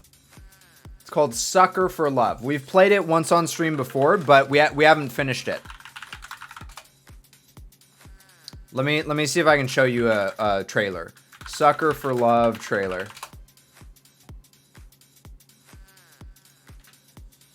We're in their corner and on it because their local agent is a small business owner too.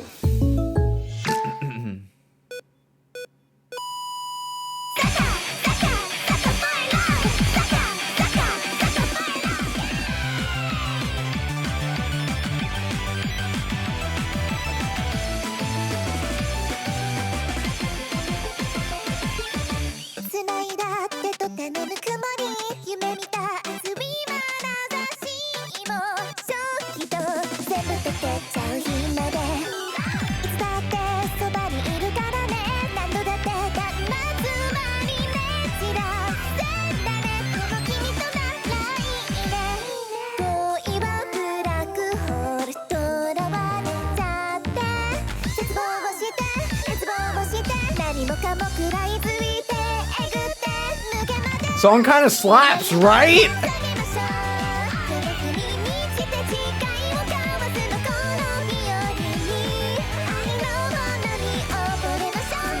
Bye, C-Pal. Have a great time with your dad.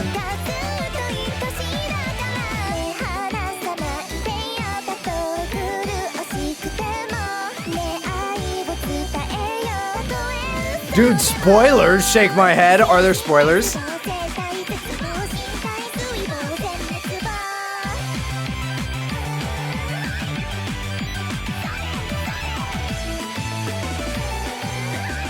So good. So good. I love it.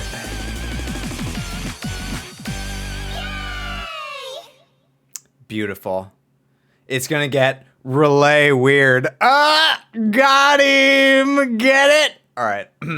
Hey, y'all see this? Y'all see this? Do y'all see the evidence of my work? Okay? 30-minute abs and booty. Upper body plus abs.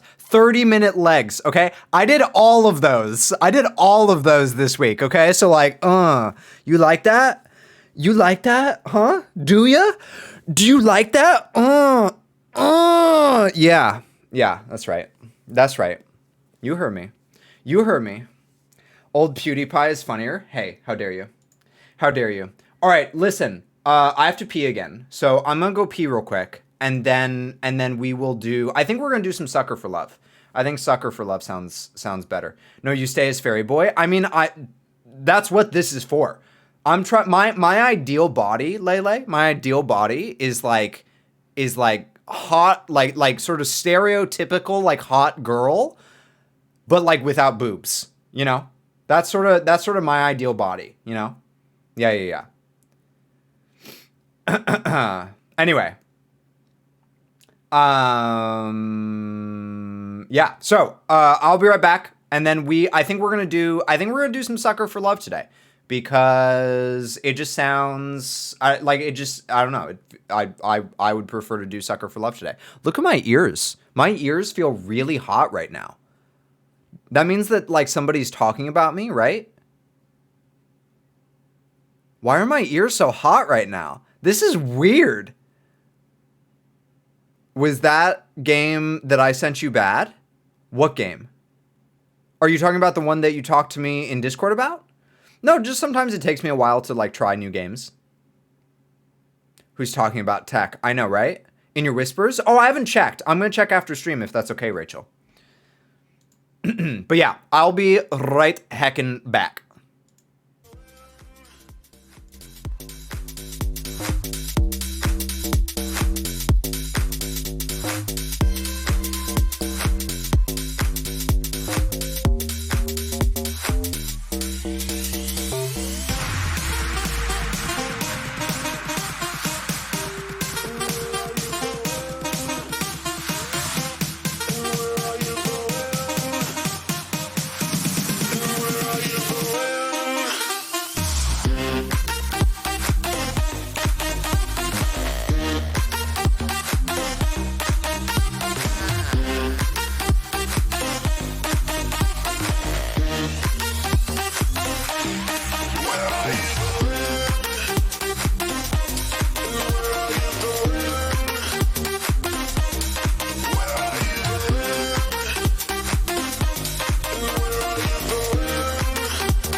I know, right, Lele? This song is a heckin' bop.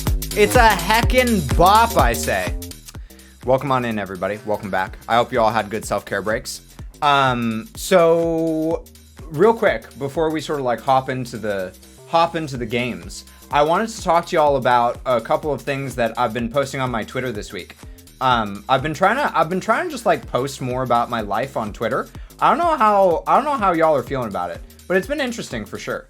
So the first thing is I found this anime, that it's like, it says, wow, I found an entire anime about a girl bullying a boy and the boy getting off on the humiliation. How are you going to make an anime about me like that? It's like, it's so fun. It's so fun. I was having a heckin' blast.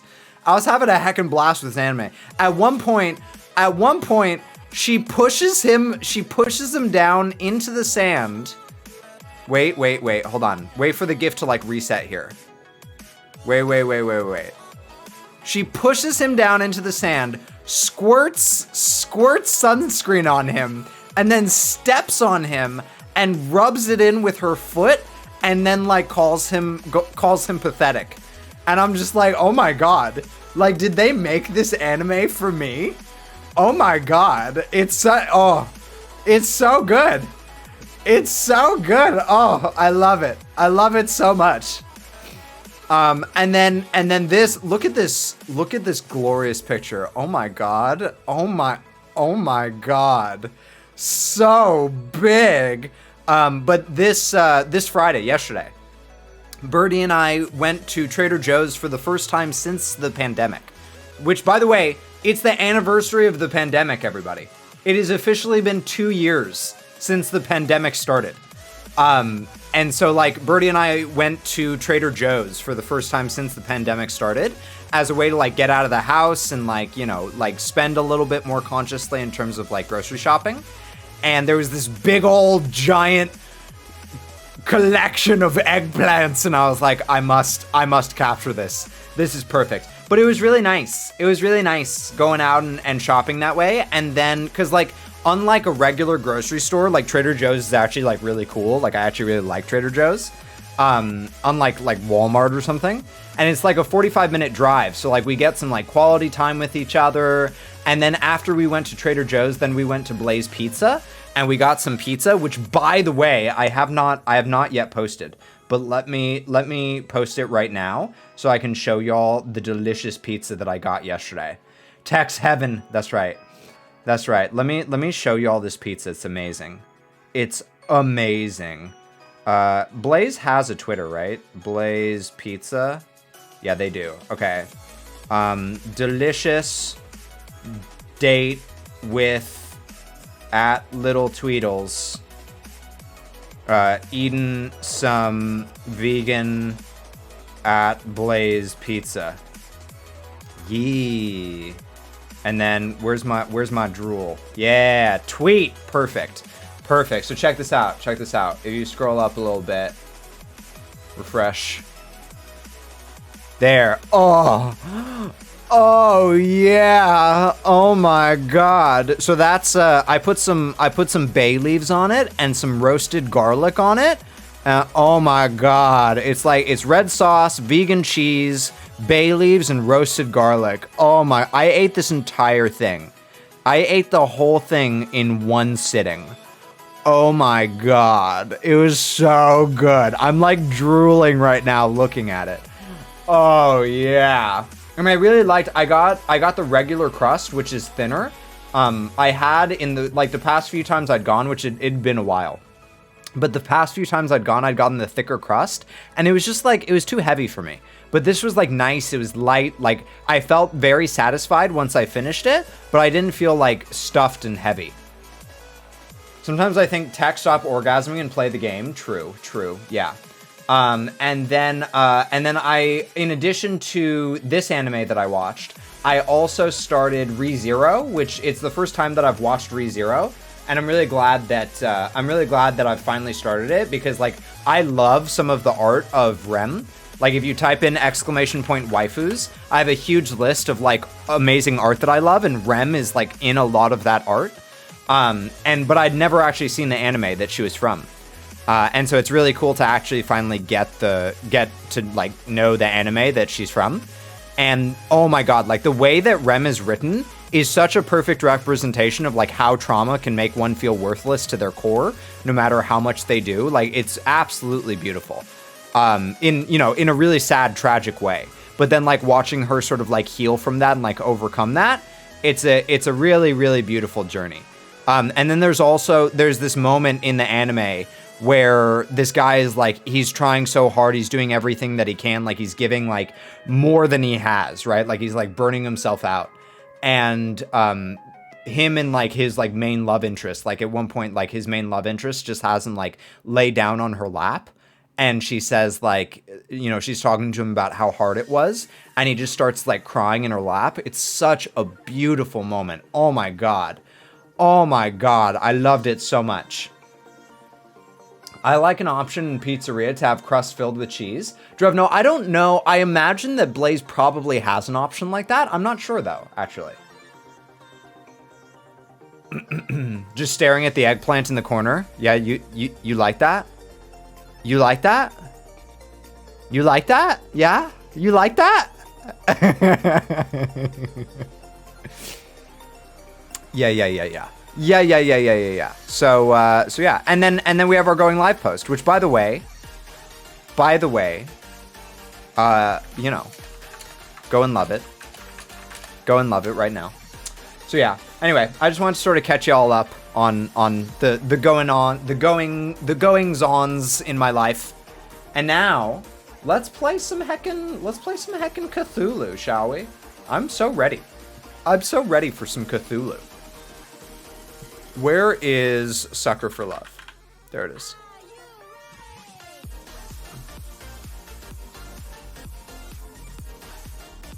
All right, let's pause it. Uh-oh. There we go. Oops, wrong one. Whoops, wrong one. There we go, I finally got it. Akabaka. Akabaka. Sucker for Love. First date. Hey. Okay, cool. My week honestly isn't that good as my grandpa's in the hospital. I'm so sorry to hear it, Drevno. I hope that it, you know, is something that he'll be out soon and he'll be okay. What about the rest of y'all? How have your weeks been?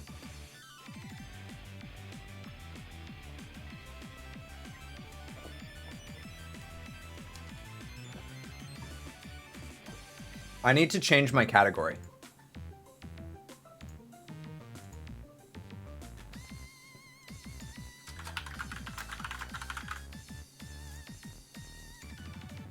Perfect. All right. Y'all ready to get started? Here we go.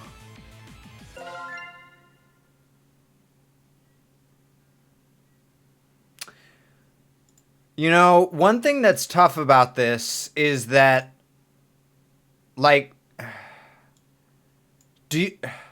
should we... Sucker for love. First date. So it looks like we haven't finished the second chapter yet? Or maybe we... Oh my god.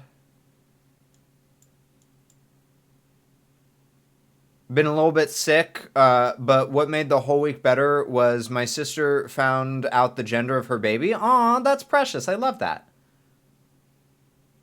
I hope so. He was overweight, but he's lost a lot of weight, maybe even too much. Yeah. I remember, man, it pissed me off. When my grandpa has passed away, but when my grandpa was like first starting to get sick, he went like years and years of like sort of being in and out of the hospital and stuff. But when he was first starting to get sick, he lost a lot of weight. And so many people were telling him about like how good he looked because he had lost the weight. And I was like, y'all realize that like he's lost that weight because like he's dying, right? Like, that's not a good reason to lose weight. Like, what do you mean? What do you mean? Don't compliment on him on it. Like, it pissed me off. I was really mad about it. Okay. So it looks like we went down. It looks like when we finished this chapter, we were going down the, like, we were still dating the first waifu. We were still dating the, like, Cthulhu waifu, not the masquerade chick. Because if we go down, and like, because I don't really like the masquerade chick. I mean, we could definitely go down that path. But it looks like there's a little bit more to be done to finish off this path. It looks like we haven't like taken the final pledge with her or anything. Hey, Tutu. All right, so let's go to Dark Communion. Delicious. Just as perfect as last time.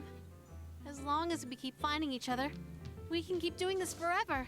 Wait, didn't we finish this? Didn't we do this where like this time it you know, we have to separate and it's super sad? Isn't that what we did? We have to do her. We need to 100% complete the game. We can do that. Hold on. Let's go back to the main menu real quick. Sucker for love. First date. Oh, you're going to Disney? Oh, that's exciting. That's exciting. Okay, so let's go to Masquerade. Looks like everything is in place. I feel all gussied up, even for me, this outfit's pretty loud. But even so, the beauty of this whole ensemble is out of this world. If Lynetta is showering in here, I better meet with Astir in the other room. All I have to do is stand where the planet's light can reach me and... I already know what you're going to say, Your Highness. Yellow is more your color than mine, but I still look pretty good, right? You clean up well. I'm impressed. You'd be presentable before my royal court in that. It's a pretty snug fit. The mask almost feels alive, like it's molding to fit my face perfectly. Quite the opposite, dearest. Your face is molding to fit the mask. Oh yeah, because the mask is like digging into our face. It's disgusting. I feel a twist of metal digging into my temples. It's stuck to my face somehow. Ow, ow! It really won't come off. I may have failed to mention that we reenact the play with deadly accuracy. From this Gross. point on in the play, your character Just never cut off leaves your the face, mask. shake my head. So easy. So shall you. This surely shouldn't be a problem for someone who is planning to be my eternal servant. Correct? I can't even blink anymore. My eyelids are stretched to meet the indifferent metal of the eye holes. The mask and your face have become one. Your every pore is now gilt in gold. This is... What do I have to wear this to work? When I see family? When I see Lynetta? Wait a minute. Those strange people outside, they all have masks stuck to them too. Are they past followers who became Astir's servants? Is that going to be my fate? Alright. Makeup guide. Did we already... I have no memory of what we've already done.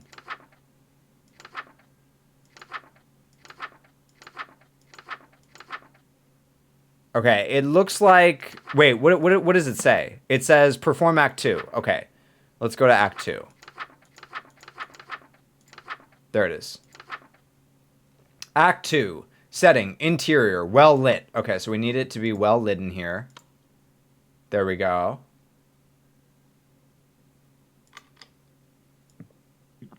The window's already open. All right, cool. So it's well lit. What else? Enters wearing robe and mask. I'm already wearing the mask. Am I already wearing the robe? Yeah, I'm already wearing the robe as well. Good. Welcome, company much cherished. May my loneliness thus perish. To this evening we share, which would be wasted by myself. No attendants have arrived tonight, alas, besides thyself. But I'll be myself when the king reveals himself. King enters disguised. Lay thine hands upon my bodice, for before you stands a goddess. Know this guest of goldenrod is merely the first of the night. Let us drink to your great wealth and family and life, lasting till your afterlife. All'll be yours once he arrives. Yes. Oh.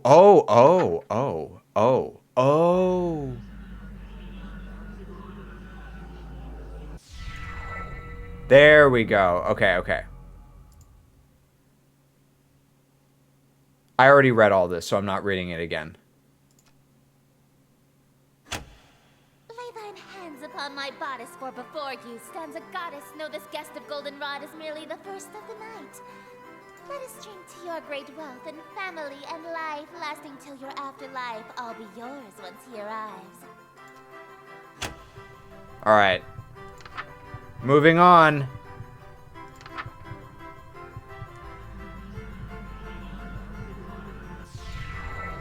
Yes, until my schemes may flourish, we shall haunt my empty fortress. Let us dance a whirling dervish while we feed our appetites. By the morrow we shall know if the king came tonight. Midnight marks the final chime. Until that comes, there is still time. Be thee graciously obeisant, demonstrate a courtly patience. He declines no invitation he receives upon his court. All who live in doomed Yatil will know without report. The king arrived by your escort. A prophecy of grim import.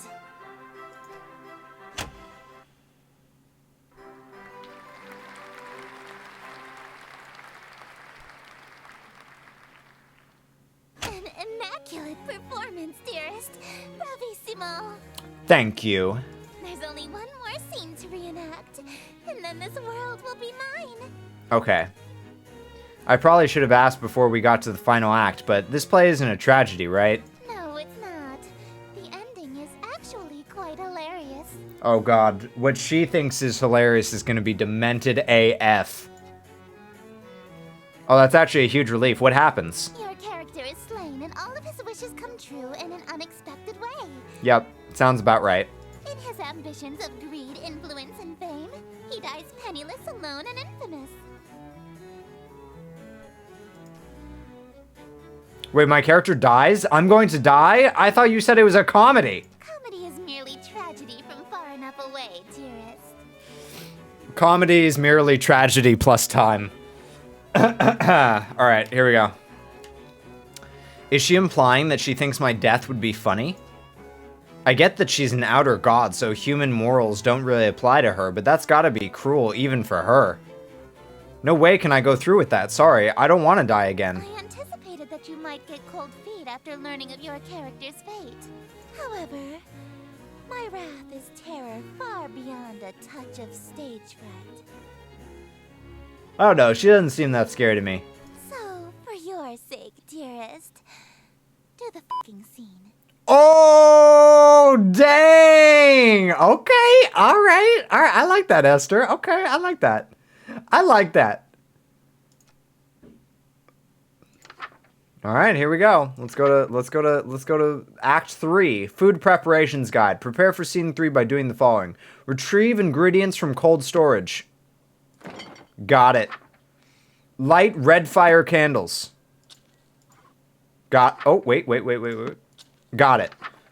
Allow the king into the room. Wait, what?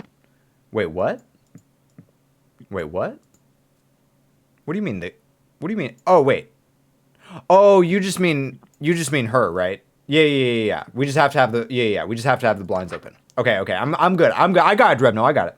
Do not make a mistake or a hungry, uninvited guest may arrive. Chant. Here we go.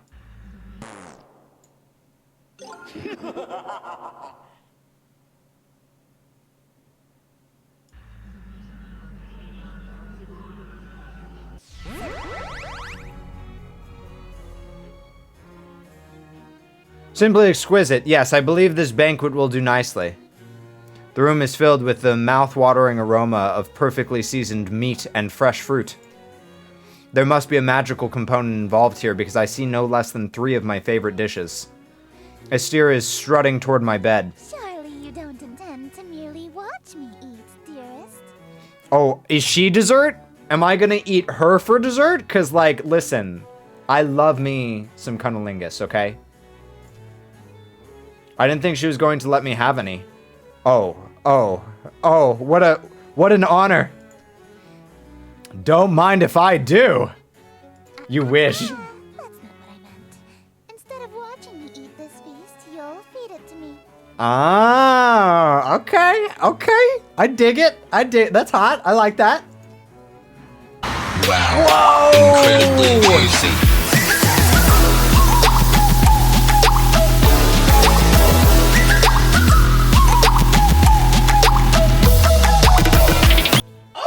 Hey, Rachel, thank you so much. I really appreciate you gifting out a sub to Drevno. Drevno, welcome back to the tentacly place where we lay on top of each other and touch each other with tentacles, but like lovingly though, below lewd. But lovingly, but lewd. Welcome. Thank you so heckin' much. I really appreciate the gift sub. How dare Drevno not have a sub? I'm with you. Hey, little red bunny, good to see you. How you doing? Welcome on in.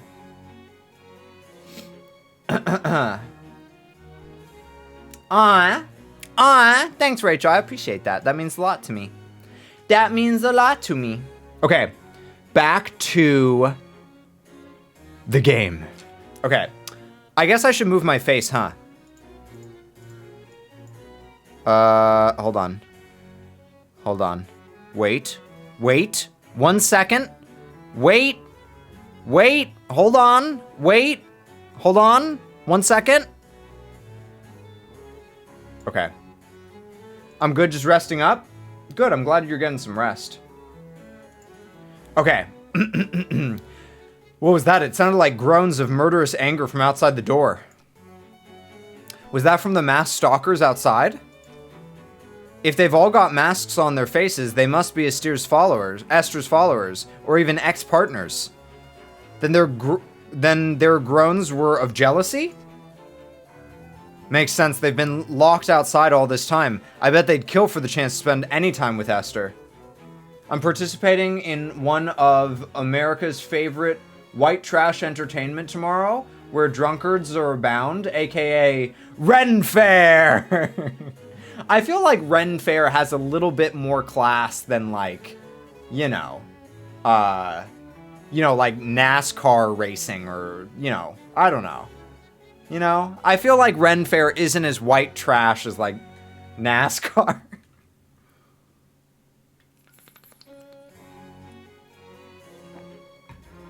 But maybe that's a personal judgment. I don't know.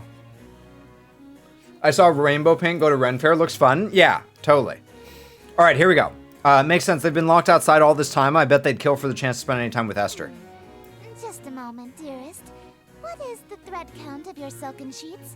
At least 1,000, I presume. The thread count, I love that. Silk? My blankets are cotton. Lots of drunks and dirty mouths just dressed fancy. I see. Are you excited about it? Perhaps I'll just stand while you feed me instead. So picky. If she's that uppity, maybe I'll start with the grapes. Something that'll feed her princess complex. My mom has never been, so I'm taking her. Excited to get dressed up. Pics! Make sure you send pics, bunny. Aw, what a cutie. Delightful. I'm glad. Another. Hey, think I could have one of these? Dream on. My lips have already touched it. If you want an indirect kiss, you'll have to be more clever than that. I think it's so funny. I think that the idea of indirect kiss in anime is so funny. Like in the anime that I started watching this week, where you know it's all about like a girl like humiliating a guy and him loving it. There's this one moment where she takes a sip of his water bottle and then like she runs off to like go home. And, like, he goes to take a sip of the water bottle and is like, oh. And then she is taking pictures of him behind his back and being like, pervert. It's adorable. It's adorable. We have these guys that do something called the Mud Show. It's incredible. I'll send pics. Bunny, is the Mud Show where they get in, like, little tiny thongs and wrestle in the mud? Is that what that is? Hey, what's up, a gay pixel? Welcome on in. I like your name a lot. A gay pixel. It's a fun name. All right, let's go. Oh, yeah? So you won't eat anything my lips have touched either? Of course not. You were eyeing this cream puff, right? Would you like me to feed you a bite? Ooh, that looks good. That looks really good. Oh, heavens below, yes. I am pleased by this new attitude of yours, dearest. I casually take a bite out of the cream puff. What do you think you're doing? Mmm, delicious. It's so good. I've never had anything like it. They tell stories and always end up in the mud at some point. Well, personally, I think that my idea sounds more fun, but okay. It's great to see you, Bunny. Let me try. Oh, you want a bite? Even though my lips have touched it? I don't want it after all. You're weak. You're weak, Esther. Well, if you don't want it, then I guess I can have some now, right? Hey, hold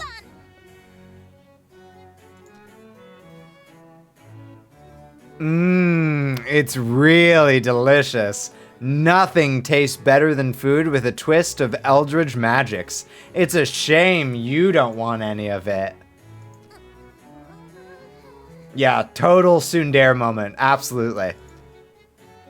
What's it gonna be? Watch me eat your favorite dessert or suffer an indirect kiss? Oh, I need to move the chat. There we go. That's better. Okay.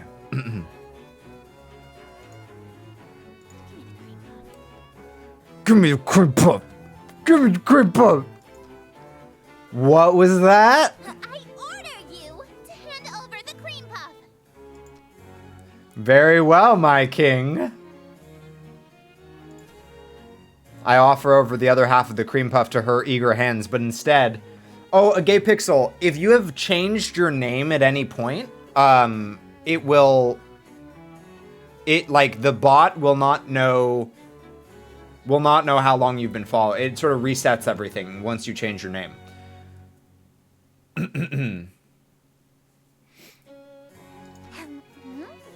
Oh, spicy. Okay.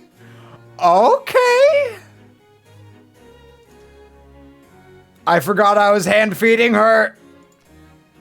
Her lips are insanely soft against my fingers. It really is delightful. Oh my. She's dang cute when she drops her sadistic front. I'd do more, but I feel those husks start staring jealous daggers into my back. They'll tear my head off if I let this go on. Shouldn't we save some of this for the play? It'll hurt the performance if we eat the entire set, won't it? I suppose. Very well. Let us resume the play. Alright, let's see what happens. Setting, interior, no light besides open window. Okay, so we're snuffing out the light. We're turning off the light. We're turning off the light. All right, we are all good. No light except the open window. Enter wearing robes and mask. Check. All right, here we go.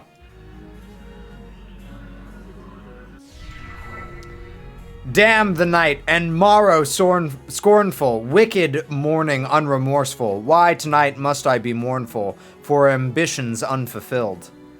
After all my preparations, all the daylights I have killed, why is it us only still? Oh, why are my wishes unfulfilled? Why so livid? It's your actions that permitted this result, truly befitted to a hunger such as thine. Though your greed is grave and tomb and crypt in which you die, it's within your grease you fry. Dearest host, the end is nigh. Hey, what's up, Deadman? I kind of want this game. Deadman, honestly, I didn't expect it to be this good.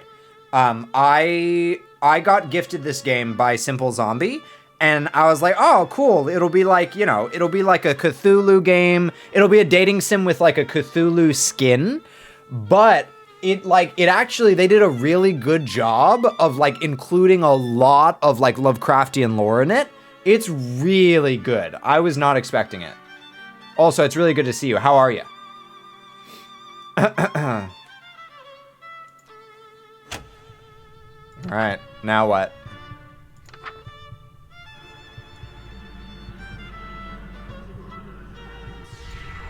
Wretched guest, you've come to mock me, for bemusement thou waste hawking, and so in the town you stalked me to watch my schemes fall apart? Strip thy mask, apologize, then hastily depart. Leave thee just my broken heart. Leave naught else in whole or part. I wear no mask, no witness, for it was thee who hast permit this golden guest to own the dimness of the city of Yatil. Lo, for I'm the king in yellow, whose long shadow's on Yatil, and whose shadow you're in still. Dark as death is now Yatil.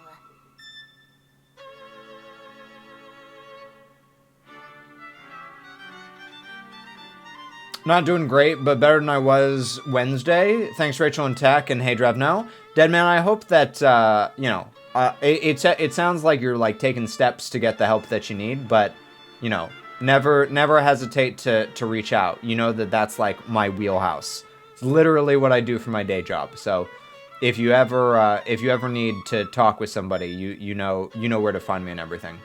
I sent pics of my mermaid cosplay for Sirens and Swashbucklers weekend at Ren Fair. Can't find pic of my wench outfit. I'm very excited. I'm very excited. Do you want me to look at it on Stream Bunny, or do you want me to look at it after? Is this under her dress at all times? I have no idea. I'm scared.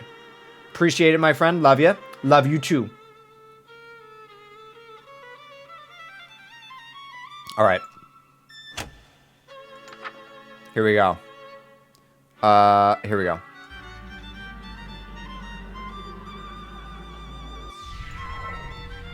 Irk, draw thy blade from mine contusion. My life reaches its conclusion. Cruelty matched by your delusion that you truly are the king.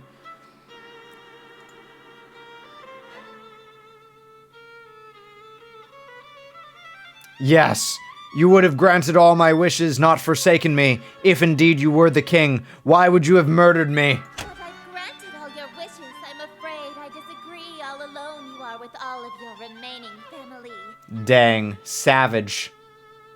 Sure, don't want to interrupt your game, though? No, it's no big deal. Hold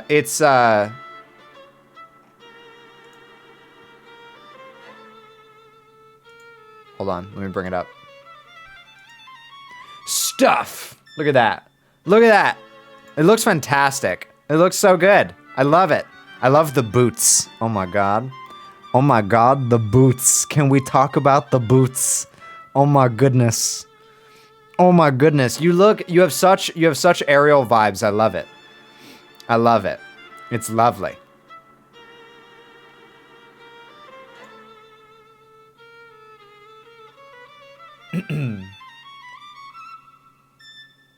Okay, let's do it. Back to the game. I've granted all your wishes. I'm afraid I just blah, blah, blah. Okay. When this vision turns to darkness, you have claim to all you see, and you'll wear that mask and robe for the rest of all your life indeed. You know, they could have gone for eternity there. I feel like eternity would have been better. You'll wear that mask and robe for the rest of eternity. I feel like would have been, like, better. My favorite is little children coming up to me and screaming Ariel. Yeah, absolutely. Because you have that beautiful, vibrant red hair. And the strong will fall to illness, haunt your tail with crypt-like stillness, and none left alive to witness my ascension to your till.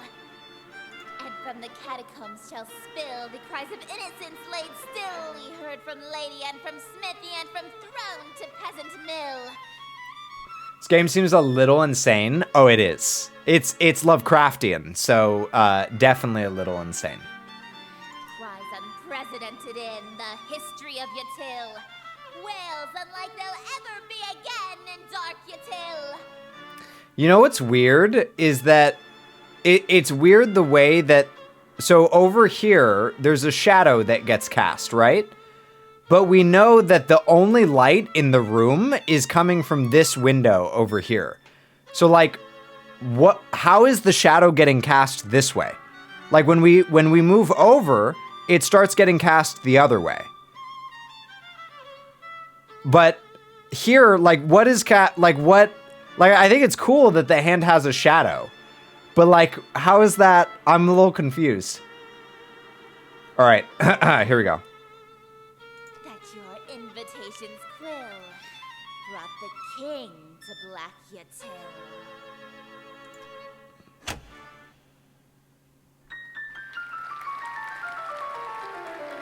Am I dead? Thank you! Oh, thank you! You're all too kind. Listen to that applause, dearest. The euphoria of a flawless recitation. Innumerable voices make up the cacophony of cheering outside my door.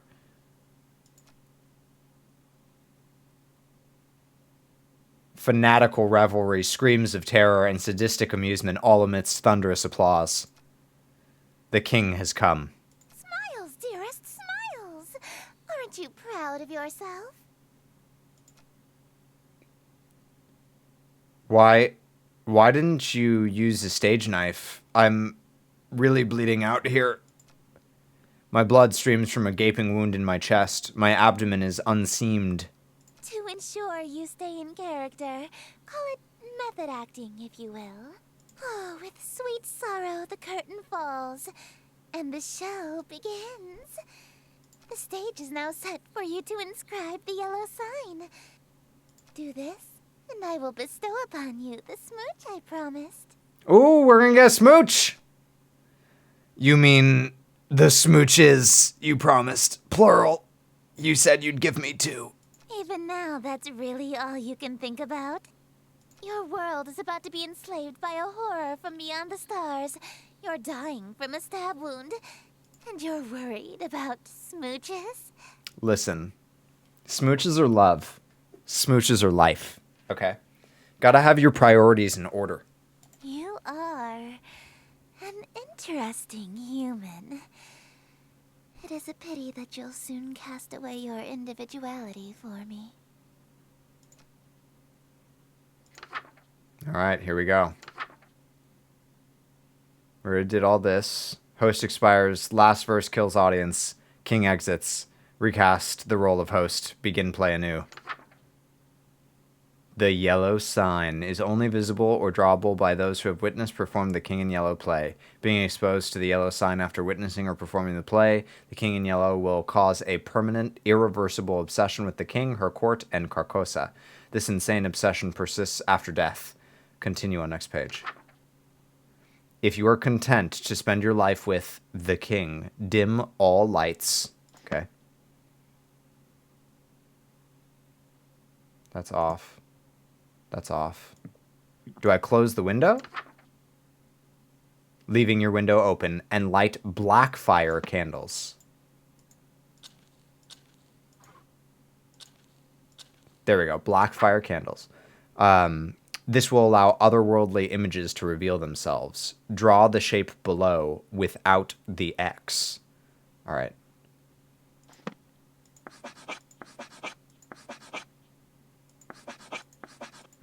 Behold, the yellow sign. Become my slave, my eternal captive audience. I am entropy. Disorder. Where things are built tall, I appear to knock them down. Monuments, nations, relationships. Some of these husks have wedding rings on their fingers. I steal the hearts and minds of the rich or powerful to break them, and litter my court with them like gold dust. Kinda hot. Kinda hot. But why me of all people? I'm broke. Because I am the breeze of chaos that knocks down any tower that challenges the grandness of my court. Your relationship with my sister was one of those things. Before, I only pursued you because you have a great deal of clout amongst the night-going crowd and shrewd, wealthy types. You would have been an incredibly powerful servant who would have been able to draw in countless wayward souls that meet my standards. At least, until that reality ended and you undid all of my hard work. All of my followers that I had stolen from Lynetta. Gone in an instant. And I had no choice but to abandon that reality. There's nothing left to destroy if nothing exists, you see. But in this reality, I've stolen away her most powerful asset. You. Just as I've stolen every member of my entourage. All the husks, they're bleeding from their chests onto their elegant robes, just like me. All these people. Why? Why? Because it's what I do. No, I mean, why are they still here? Aren't they kind of third-wheeling our moment here? Kick them out. Huh? Such a defiant tone. Why aren't you under the effects of the yellow sign? Haven't got my smooches yet. Were you unaffected? Did the spell fail? I don't feel any different. You're supposed to be obsessed with me. I already was since I first saw you. That's why your little spell didn't work. You can try and resist it all you want, but one way or another, you're my eternal slave from now on. Are you proposing to me? I accept. No, dearest, I'm not talking about marriage. What I'm talking about is catering to my every whim, anticipating my every desire, and living solely to please me. Yeah, that just sounds like marriage. No, I'm talking about a servitude where you do nothing but kiss the ground I walk on and revere me for all of time. A servitude unlike anything on Earth, where you never so much as think of anyone else. No, we have that on Earth, and it's called marriage. It's different!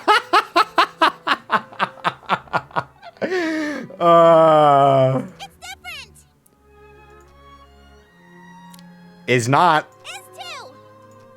How so? It means no freedom. Forever. You are only permitted to do as I say. Yep. And it means preparing every single one of my meals for me, whenever I so wish. Yeah, for sure. And it means never being allowed to quit your servitude. You'll never be free of me so long as you live. Until death do us part, even? Exactly. Yeah, okay, I'm sorry, but you're literally just describing being married. I mean, hey, if that's what you want, then I'm in. Let's get married. Dearest. Oh! Got her! Oh! Spicy! Love it. Love that. You shouldn't. I stole you away. I ruined your relationship with Lynetta. I preferred you from the beginning. That's not true! Lynetta, I always prefer you. Don't listen to it. I'm just completing the story. Lynetta, you know the truth, right? Okay. Sorry. I already broke up with Lynetta in the other reality, actually. Why are you being so persistent? You can't really want to marry me that badly. You're just trying to act all smooth, so I give you your second smooch. Save it for our wedding day.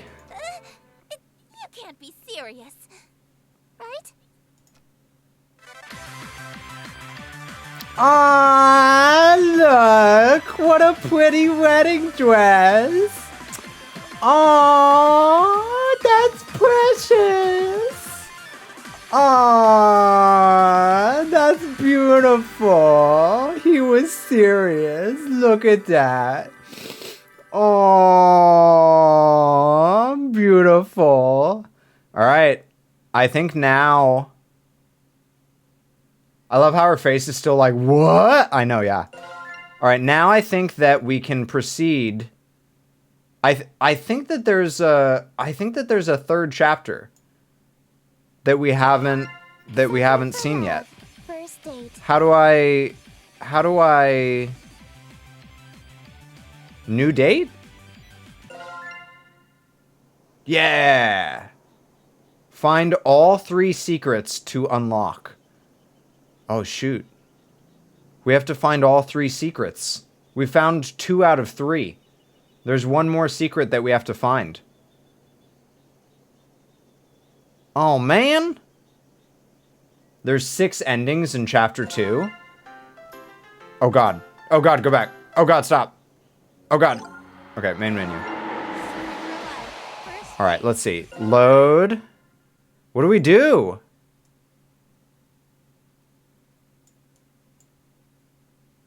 Yeah, so there's 3 endings. There's 3 endings for like the yellow sign, and there's 3 endings for the final pledge.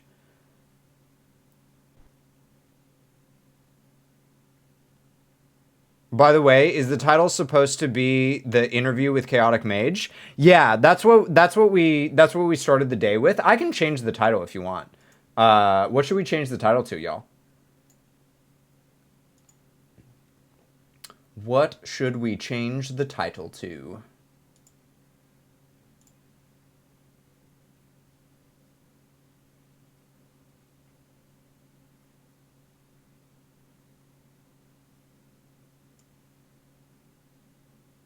I missed the start, so I was slightly confused. Yeah, that makes sense. That makes sense. The scariest dating game? More like the hottest dating game. Let's call it Lovecraftian love or something. Try to go for both Lynetta and Yellow King, maybe? I don't think you can. I don't think, like, even looking at the endings, it looks like they're split between Final Pledge and Yellow Sign. Smooches with Eldritch Deities? Ooh, that's good. I like that. I like that. Copying that. Done. Alright, cool. Perfect. So do you want to go... Do you want to go for... I don't even know what else we would do. Like, in terms of the choices that we make. It looks like there's another choice here that sort of changes how you... That changes how you proceed. Because this is straight. Like, there's no other options here. But then after the Eldritch Mouth, it looks like there's a third option that we haven't done yet. You can either do Metamorphosis or Masquerade or something else. All right, let's go to the Eldritch Mouth.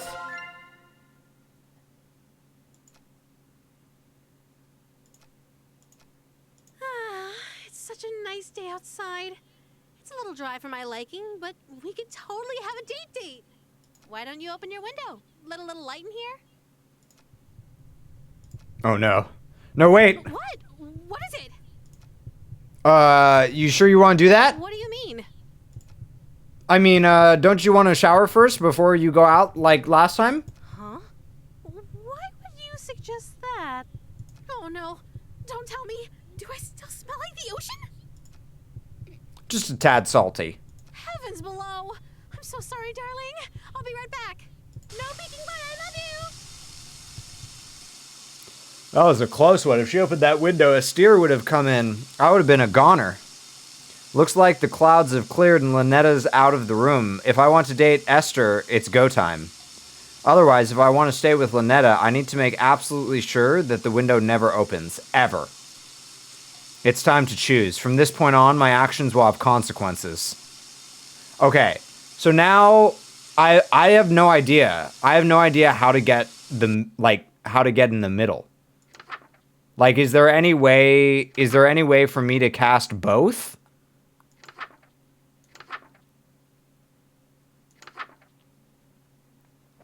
It looks like I've already cast this. So now try to talk to Yellow King first, then after performance talk to Lynetta? Okay.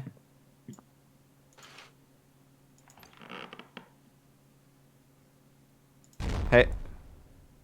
Oh. Don't do that! What? All I did was say hello. Don't speak my name, dearest. There's a reason I am she who is not to be named. A mortal saying Esther summons me to them. If I can't say your name, what am I supposed to call you? You have many options. You may call me your majesty, your grace, my king. You could even call me your royal highness if you're feeling particularly subservient. Esther, Esther, Esther. Stop that! Alright, so we talked to her. Now what? Close the blinds. And then, like... Because if I do... If I do metamorphosis... It seems like metamorphosis is the only thing that I can do in this book, right? And she's still in the shower. I don't think she comes out of the shower. If I open, she's gonna kill me. Right? Wash my face. Uh-huh.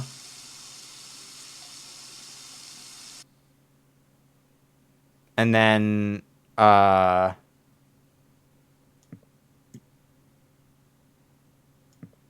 try to open what can go wrong? Okay, I mean, I'm down.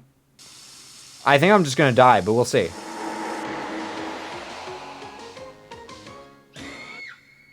Still worth. Alright, go back to the checkpoint. Alright, so... Where were we? Here. Oh! Okay. So that was the third ending. I've been in the background lurking and figured I better speak before I have to head out. Happy Saturday to everyone. Hey, Crystal, great to see you. All right, cool. So we got the middle option there. And then now we just need to find, you know, these options here. I don't know. I imagine that the secret for, like, the third secret is somewhere in these other endings. So let's go to, like, let's go here and see if we can get option 2 or option 3. Awakened Redux. Okay, let's go to Dark Communion. Delicious. Just as perfect as last time. As long as we keep finding each other, we can keep doing this forever. I'd like that. Do you remember the last time we did this? When you couldn't speak back to me? I do remember. So, you know what happens next, right?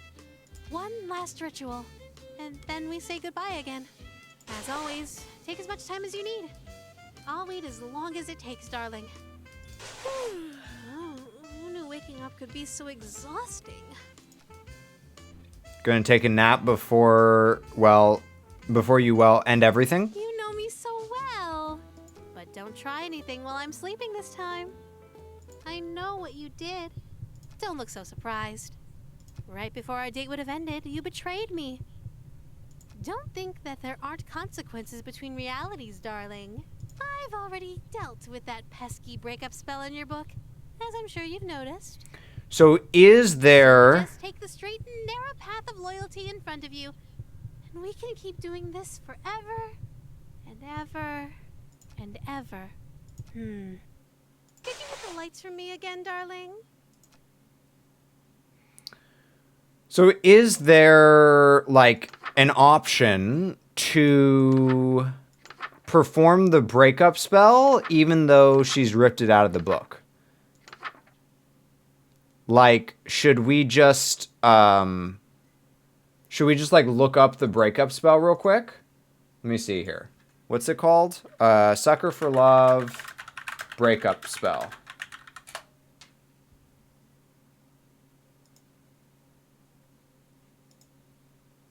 Okay, so the breakup spell goes like this. Let the room be well lit. So this is on. This is on. Let's just turn the candles on instead. Or in case. And then ensure this symbol is present nearby.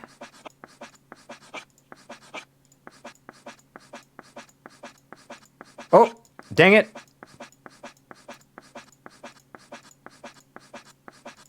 There it is. Chant 3 times assertively. Oh, but I can't. I can't do the chant. Okay, so there's no way that I can do it, I guess. Because I can't do the chant. Well, then that's not right.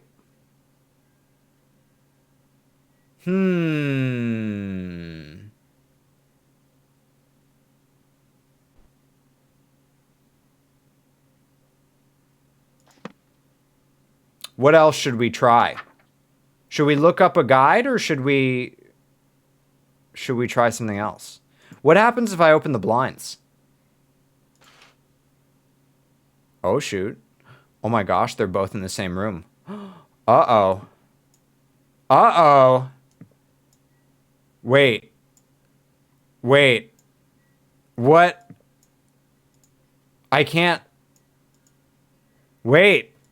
What do I do now? Okay, hold on.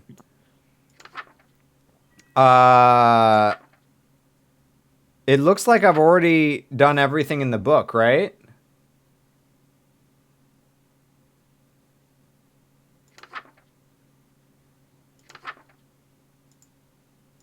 Let's try switching books.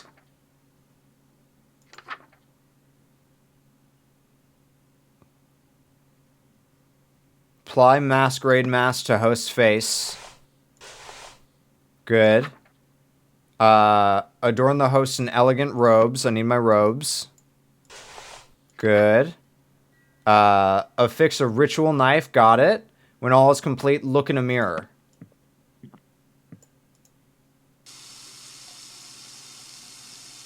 Okay.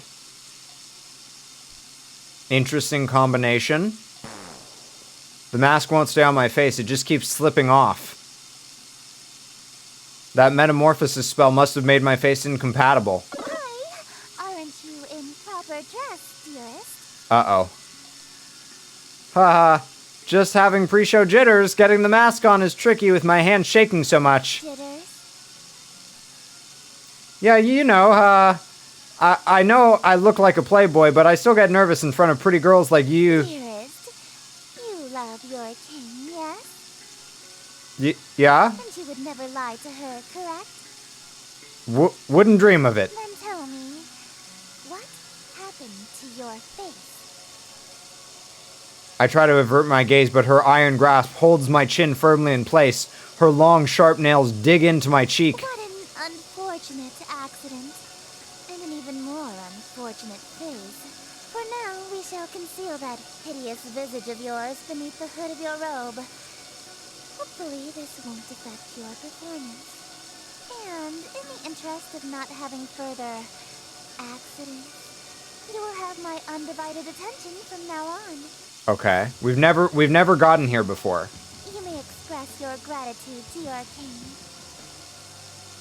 Thank you, Your Highness. Oh, and dearest, one more thing. I may not be as barbaric as my sister, but I assure you I can be twice dreadful. Do not give me cause to demonstrate. Okay. Dude, there's a broken heart now. Alright, so... I guess... I'm going back out into the main room. Whoa, where'd she go? She's gone! Where'd she go? What the heck? Okay, wait. Is there anything new in the other book now?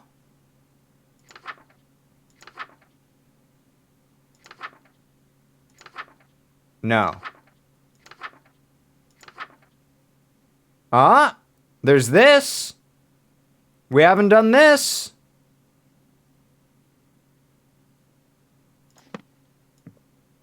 Should we... I don't know which one we should do. Yeah, we broke... Well, sort of. I don't know if we should do Act 2. I guess, like, we shouldn't do the final ritual. This is the final pledge. We shouldn't do the final pledge. Instead, we should do Act 2. Okay, let's see. So we have our masquerade on. We have our elegant robes. Yeah. We have our ritual knife. We looked in a mirror. I think we're all good. Okay. Well-lit interior. I think we're good there. Yeah, we're good there. And then enters wearing robe. Okay, here we go. Welcome, company, much cherished. May my loneliness thus perish. To this evening we shall share, which would be wasted by myself. No attendants have arrived tonight, alas, besides thyself. But I'll be beside myself when the king reveals himself. Lay thine hands upon my bodice, for before you stands a goddess. Know this guest of goldenrod is merely the first of the night. Let us drink to your great wealth and family and life, lasting till your afterlife. I'll be yours once he arrives. Continuing on. Yes, until my schemes may flourish, we shall haunt my empty fortress. Let us dance a whirling dervish while we feed our appetites. By the morrow we shall know if the king came tonight. Midnight marks the final chime. Until that comes, there is still time. May the graciously obeisant demonstrate a courtly patience. He declines no invitation he receives upon his court. I'm buying this game. It's really good, Dead Man. I don't know if it's available on Humble Bundle. Let me see. Humble Bundle.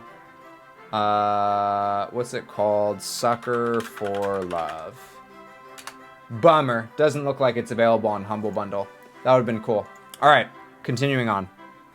All who live in doomed Yatil will know without report. The king arrived by your escort. A prophecy of grim import.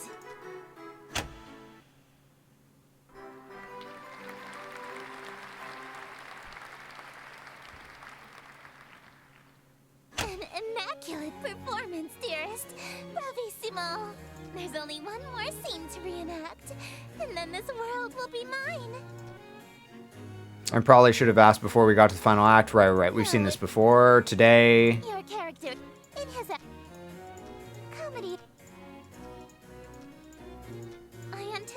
However, so. Okay. So now we can switch back and we can, like, do the final ritual.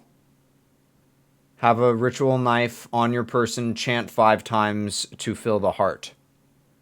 We have a ritual knife. Yep, okay. Let's see what happens. Is she here? She is here. Should I close the blinds, or should I do it with her here? Let's just see what happens if I do it with her here.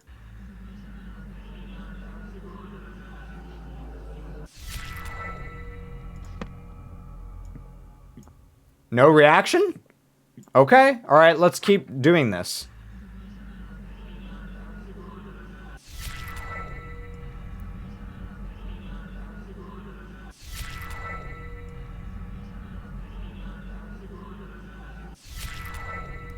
What if you went to Lynetta while wearing a lipstick on a mask? Wait, what does that say? Sorry, my keyboard is broken and sometimes writes backwards. Don't question it.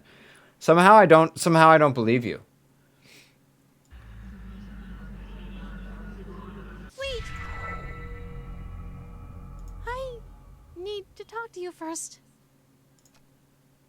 What is it? What if we didn't complete the final ritual? What if I stayed to sleep longer so we could have a little more time together? Just you and me, lingering in a doomed world alone. This Doesn't that seems sound like nice? the same ending. Wait, no! We were finally going to be together forever! We would have I think been this is so the same ending. It's weird that her being there doesn't do anything. Why can't I? What if? Darling. Darling, thank you.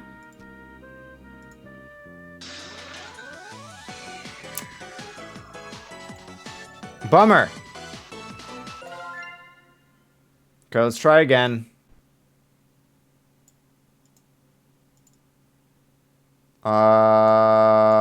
Grr. How do I...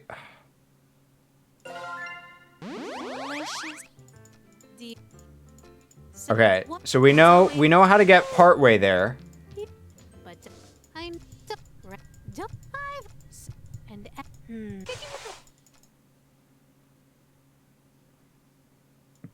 All right, so the way that we get partway there is we put on the mask, we put on the robe, we switch books, we open this up. Masquerade mask, elegant robes, ritual knife. Good. Go look in a mirror. Check. Mask won't stay.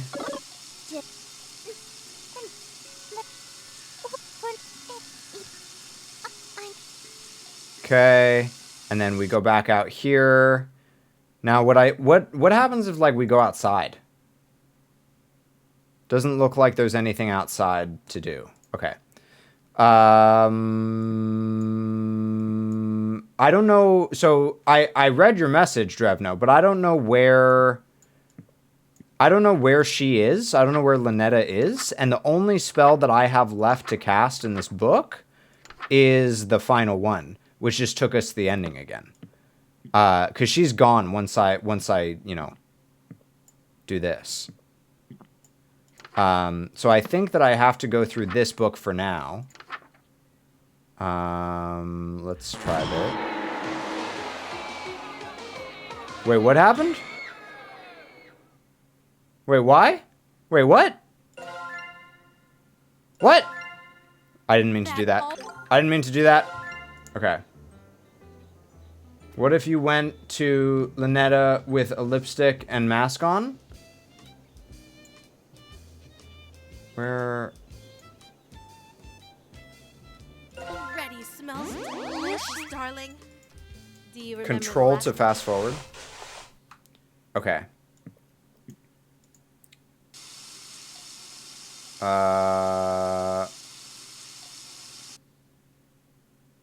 See, as soon as I go in the bathroom, she's gone. It's weird. Like she lays down on the bed, but then as soon as I go to the bathroom, she's gone. You read it too fast?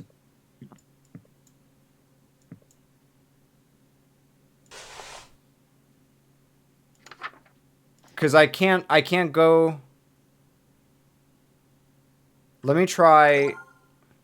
If I go here and I go to Dark Communion.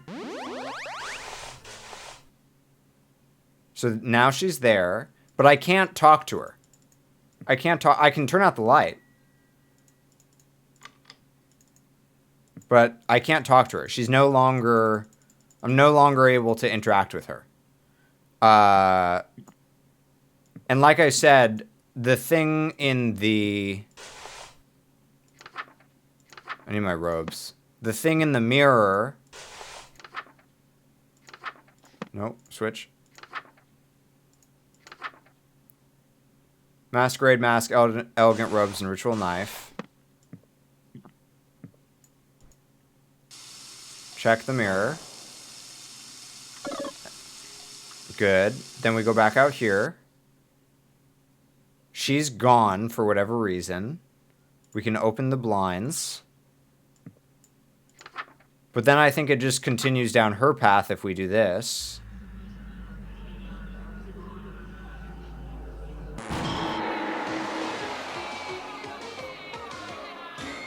I'm very confused. Isn't this the same thing that we did the first time? What am I doing differently? Why am I getting a bad ending this time? Oh, I didn't have the room well lit. Okay. I'm going too fast and I'm missing things. All right, so let's see. I need the mask. I need the robe. I have the ritual knife. The room is well lit. I can go in here, look in the mirror, check. Good. Come back out. Now I should be able to do it. Okay. There we go.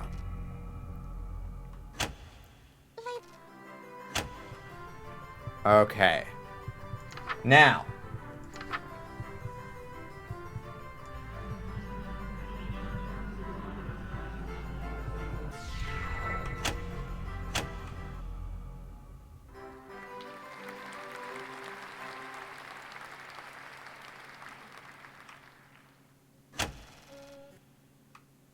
Okay. So now all that's left to do is Act 3. Well, I guess we can prepare first. I guess we can prepare the banquet first. So let's do that, I guess. Okay, retrieve ingredients from cold storage. Wait. Check. Light red fire candles. Check. Allow the king into the room. Check. Whoops. Oh, God. Woo! I almost pressed stop streaming just then. I'm going to minimize OBS. I almost pressed stop streaming just then. That was terrifying. Okay. Instead, I pressed start recording, but I stopped it. All right.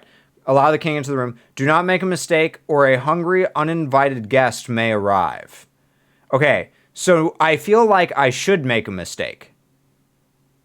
Because I kind of want... Here, let's summon all of the... Let's summon all the food and stuff.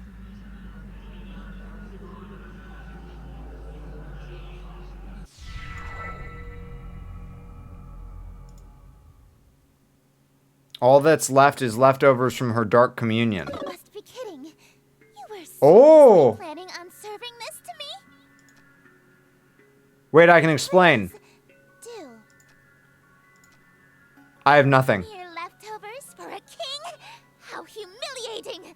If you would serve your king leftovers, who, pray tell, did you find worthy of the feast? Uh-oh. Uh-oh. She's on to me. She's gonna figure out I served it to Lynetta.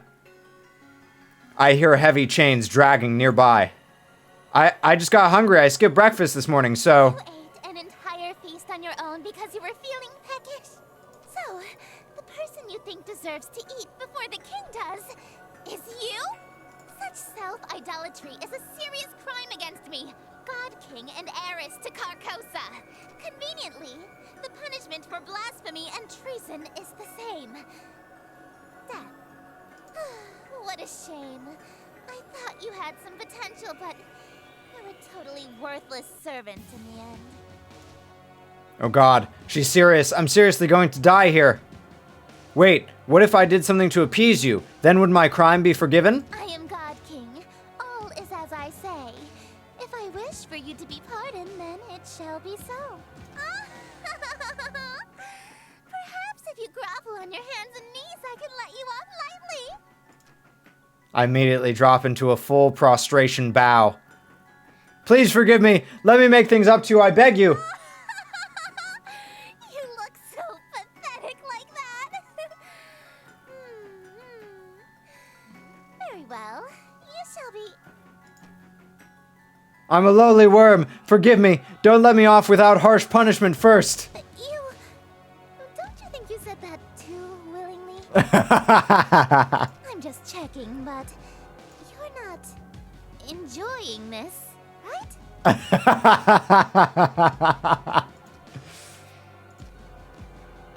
No. Yes. Oh, you shameless pig! You're lower than. This is what you were about to try to feed me, right? And this will be your trough, swine! Punish me, mommy.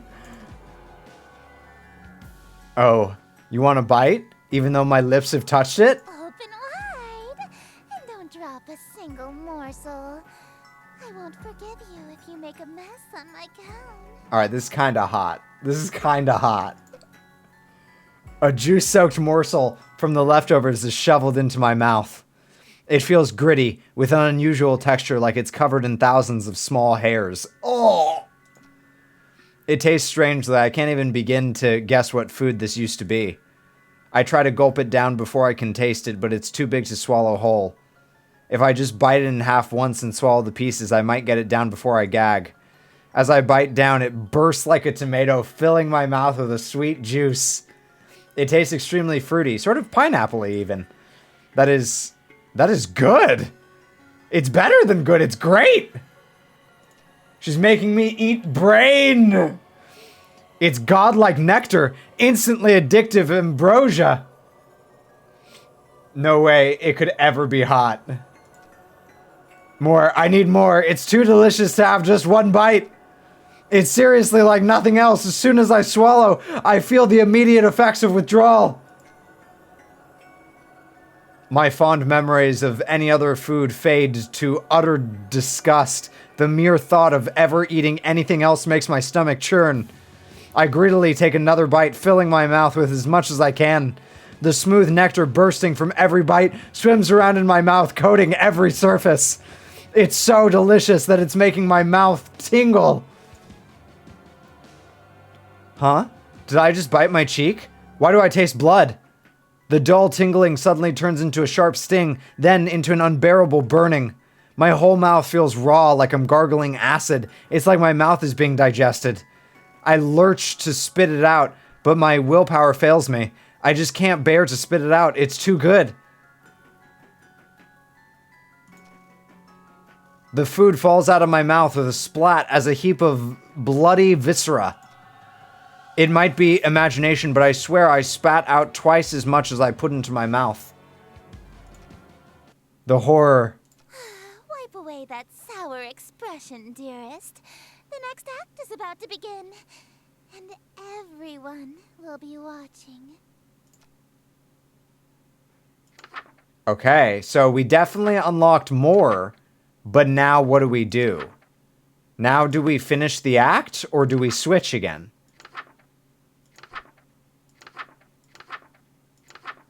The only way to switch is to use the ritual knife.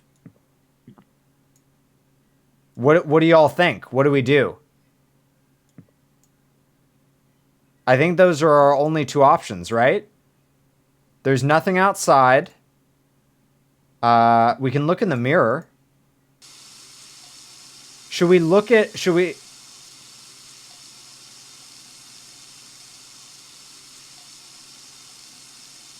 Whoa! Whoa!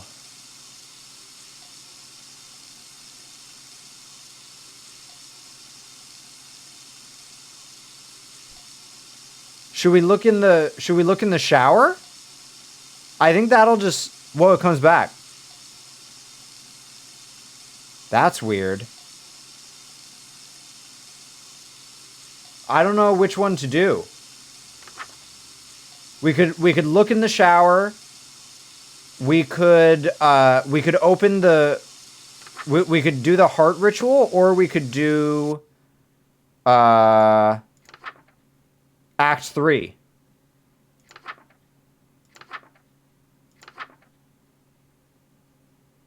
Can you take a poo? I don't think so. What's up, that visual novel guy? What's up, Zara? Welcome in. Y'all, peek in the shower, coward. So I think that if we peek in the shower, we're gonna get... I think if we peek in the shower, we're gonna get the worth it ending. We can't poo. Wait, we can open... Oh, she's not in the shower. Wait, why is the shower on?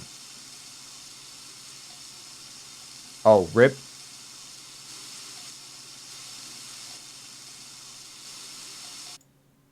There we go. Hey, Tech. I love the artwork that just Ash did. I'm jealous. Oh, of O2?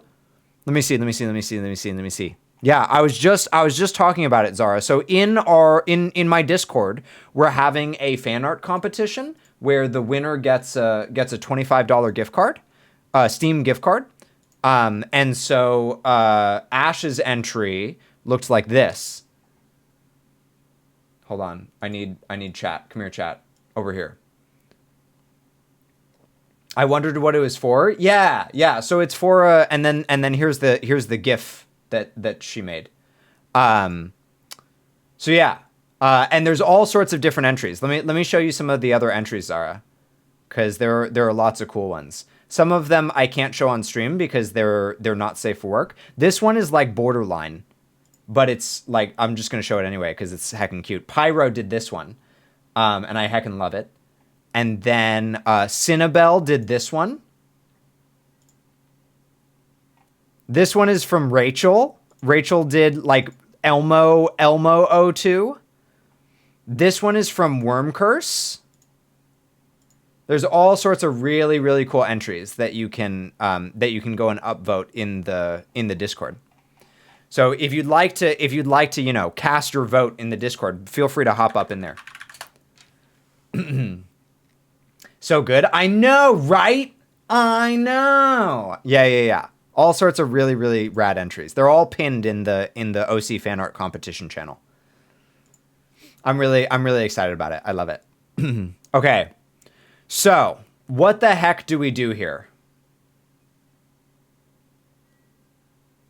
I think at some point you should mess up the food ritual thing. I think we've done that, right? We just messed up the food ritual. Because it was supposed to be like this big extravagant feast. I feel like if I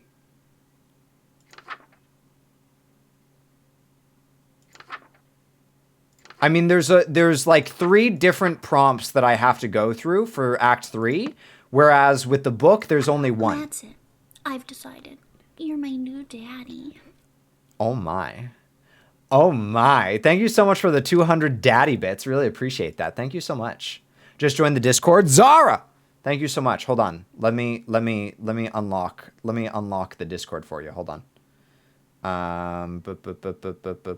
Come here, Zara. Come here, cutie.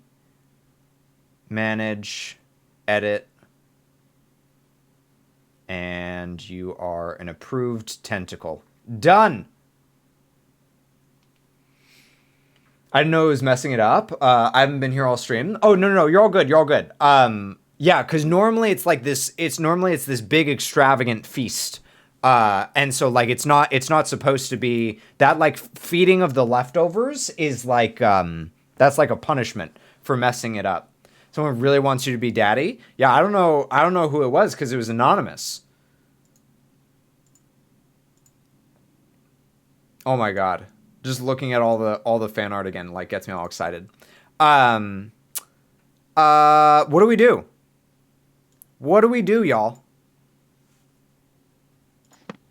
I guess because we can keep going here for now. So let's just do that. Interior, no lights beside open window.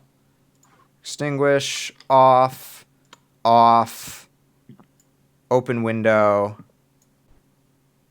Can you mess up the heart ritual? Will that just kill you? So the only way, all you can do with the heart ritual is like, recite the thing. And last time we did that, it just gave us an ending that we had already unlocked, but we hadn't gotten we hadn't gotten to the part where I eat the terrible food. But let's do this just because there's like 3 different sections before we actually end the game, if that makes sense. So let's just do this real quick. No lights beside open window. Enter wearing robe and mask. Mask, robe. Good. Okay. All right, let's do it.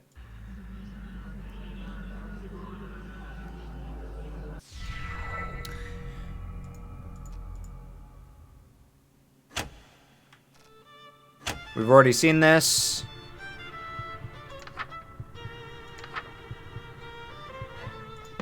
What if I think, what happens if I switch now? Because, like, now we're, like, in the midst of the play. Like, we can't even navigate anywhere else. Let's see what happens. Alright, we just die. We just die if we try that. So, let's try again. Let's try again. Let's get through the like food part. Do you remember? So we have to go into the bathroom. We need to put on the mask and the robe. Switch books. We need to make sure the room is well lit. There we go. Hold up, is that supposed to be my boy Haster? Wait, who? Wait, what are you talking about? Wait, what? Wait, what? Okay, let's go into the bathroom. Check the mirror. Uh-huh. And then we get this section. Good. And we go back out here. And we get the interior well lit. Enters wearing robe and mask. Oh, wait. We have to start the feast. We have to start the feast. Right? Where's the feast? Is it not here yet? I'm confused. Am I forgetting something?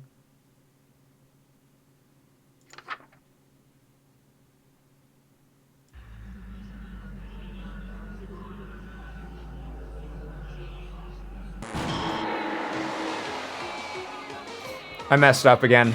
Gosh dang it. I'm so bad at this. Okay, Dark Communion. Okay. So now...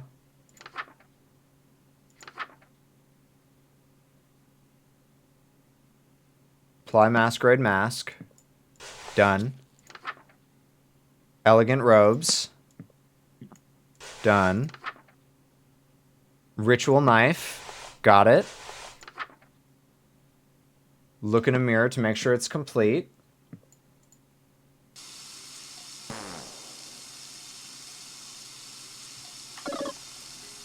Okay.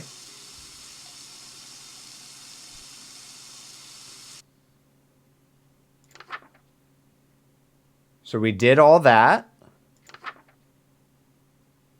Setting interior well lit. Oh, that's why. Okay. Good. Because the blinds weren't open last time. Okay, so now we can do this part.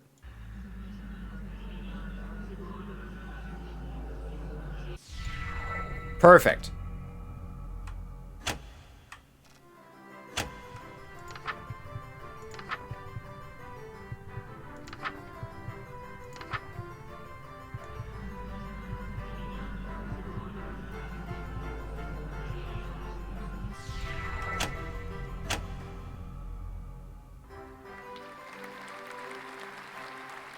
Come on, let's go. Good. And then we need to do... Yes, this is what we want. Okay, so we have the ingredients. We need to make sure they're red fire candles. Yes. Allow the king into the room. The king is in the room. I'm an extremely big fan of Lovecraft and Chambers. Oh, cool. You probably know a lot more about it than I do. Honestly, I've been learning a lot from this game about, like Lovecraft lore. Do not make a mistake or a hungry and uninvited guest may arrive. Okay, let's do it.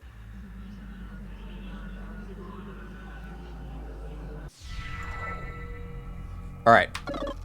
So we can skip through this. And then we can switch books, I think. I think we can switch books now. And do... Should we shut her out?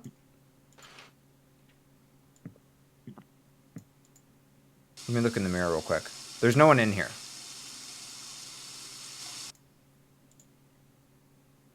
Let's wash my face. Okay. And then...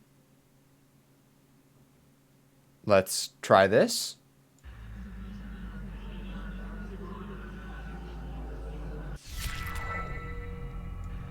I feel like it's just gonna be the same ending. Yeah, I feel like it's just gonna be the same ending. Any suggestions?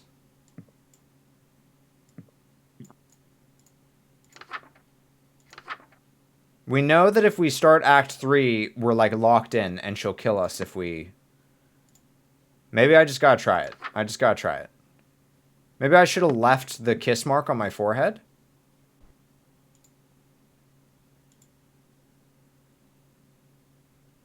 Pickles! Welcome in. Good to see you. Pickles, we're trying to find the other endings to this game. I think I shouldn't have washed off the kiss mark from my head. Let's just see what happens.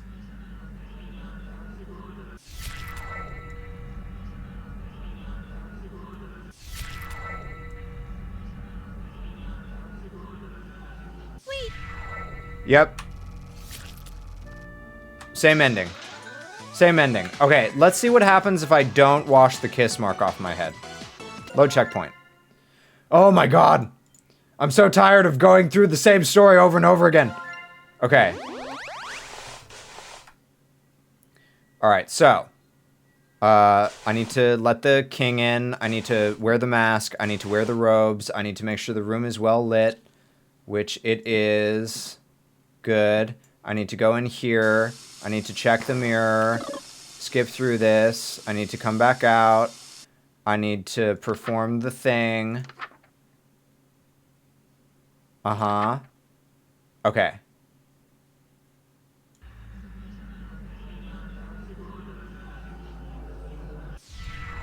Good. Good. Okay. And then we finish out this little section. We have to get to the part where we do the feast.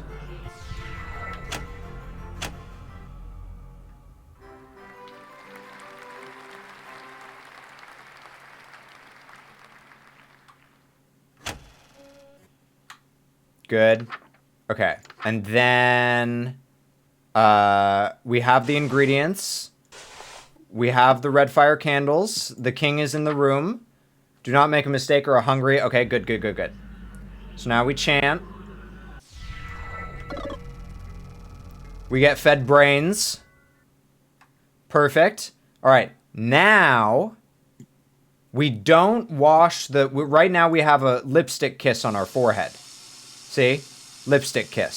So now, let's try this. She's gone. So let's switch items, and let's try, because we have that lipstick kiss on our forehead, let's try summoning Lynetta for the final pledge, and see what happens if we do this while we have a lipstick kiss on our forehead.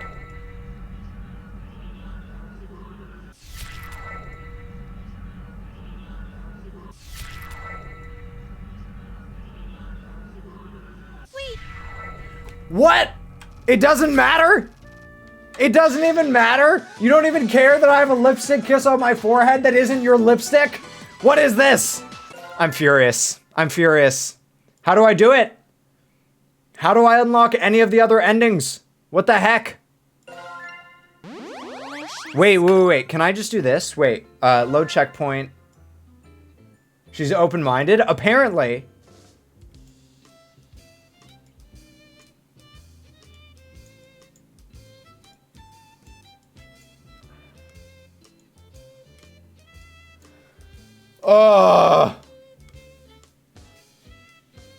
There's 2 other endings that we can get with the final pledge, but I have no idea how to do it.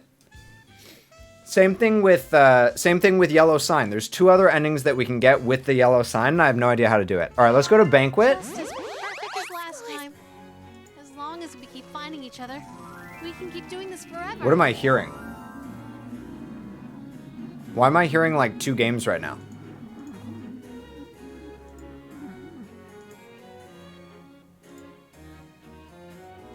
I'm hearing like 2 games right now. I'm spooked. Okay. Want to become famous? Buy followers, primes, and viewers on viewers.shop. That sounds amazing. I want to buy followers, primes, and viewers. I broke it. I think I did. I think I did break it. Hey. Why didn't you post a link? I was so ready.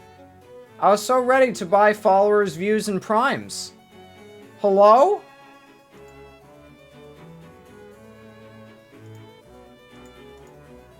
Rude. All right. Anyway.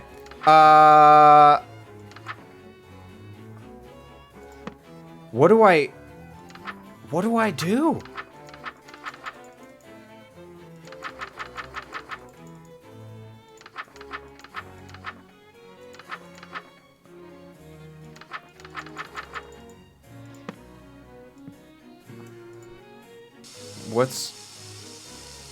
Okay, so I have the mask permanently attached to my face.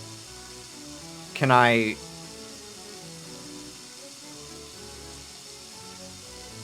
Doesn't look like that does anything.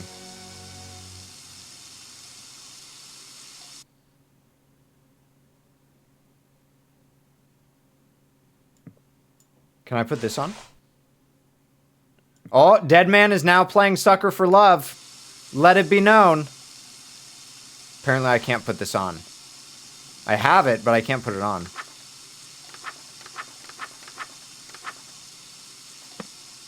Alright, we might have to look it up. I might have to look it up just to see how to get it.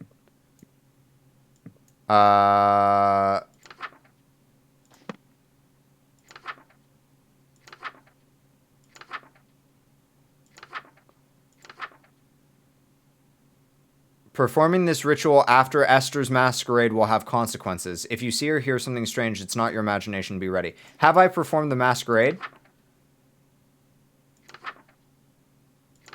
I don't think I have. So should I do the masquerade first, or should I do this first? If you see or hear something strange, it is not your imagination. Be ready. Proceed in total darkness. No lights or candles.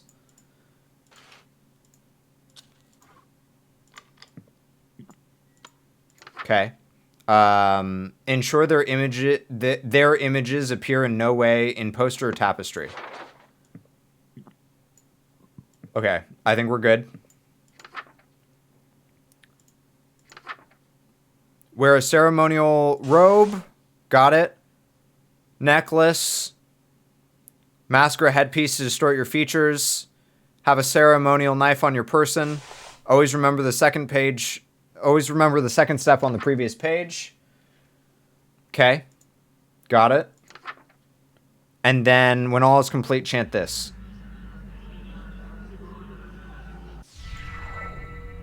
I can't get the ritual mask to stay on over my masquerade one. Darling, is everything all right? Okay, here we go. She's finished with her shower. Yeah, I'm just working on my pronunciation. She's right in front of me. Maybe if I bury my face in this book, she won't notice the mask is fused to my face. Aw, are you stuck on a word? I can help you sound it out. Let me see the page. No, I got it. I'm a big boy. We've never gotten this before. Relayan can't be harder to figure out than English. Ha ha ha. It would probably be easier to read if the book wasn't upside down, darling. Oh, that explains why I couldn't read it. Haha, okay. I think I've got it now. Darling, why are you holding it so close to your face? The font shouldn't be that small. My eyesight has been going for a while now. I gotta pick up some prescription reading glasses, but I keep putting it off. Ha ha. I didn't know you need glasses. I usually wear contacts. But you aren't wearing them now? Oh, I guess not. I must have dropped them on the ground somewhere in the last reality. Ha. Darling, Yeah? Put the book down. Now. That's it. I'm screwed. If she sees this masquerade mask on my face, she'll know I've been meeting with Esther. Think, think, think! Quick, the bathroom! Uh-oh. Will that door hold? No telling. If this mask is still on my face when she gets in. So I have no other option. I dig my fingers under the edge. Oh god. Oh, this is gross. I dig my fingers under the edge of the mask. It feels like I'm pulling my very fingernails off for mere millimeters of leverage.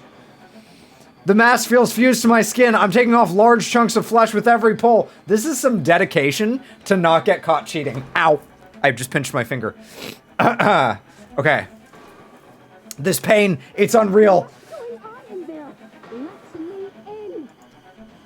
It's do or die. I take a deep breath and pull the mask forward until my skin is taut and there's no more to give. Then I...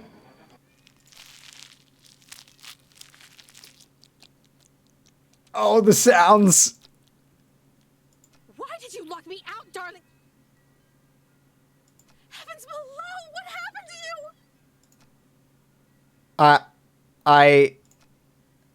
I can't even formulate thoughts right now. Whatever happens here happens. Is that why you were hiding your face? No, baby. I don't care about any of that. I'm not so shallow that I'd fuss over what you look like.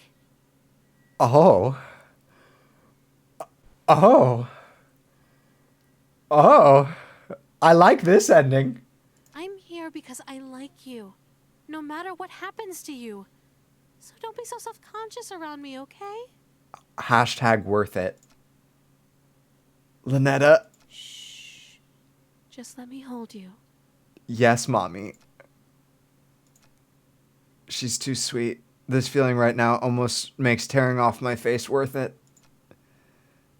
Almost. Just stay right there until you're mentally prepared to continue. Okay. I end up blacking out from the pain, waking up sometime later in my bed. The golden mask was nowhere to be found. Can we talk to her? Talk. Hello? Talk. Hello? Talk? No? All right, fine. All right, so now what?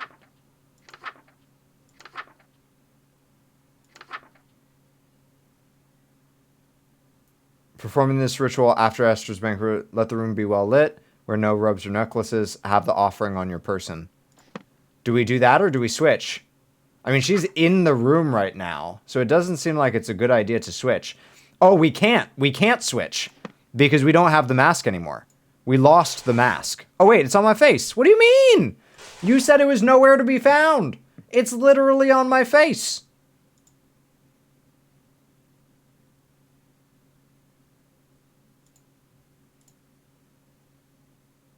She's gone again.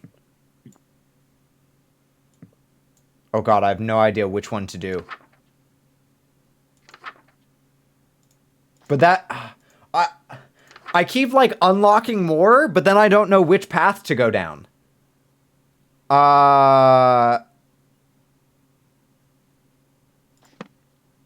Can we do, like, a poll? Should we... Okay. So really, there's only two paths that we can go down here. Poll. So, which path to try? Do we do red book or yellow book? So red book is mommy, yellow book is mistress, okay? Red book or yellow book? Vote.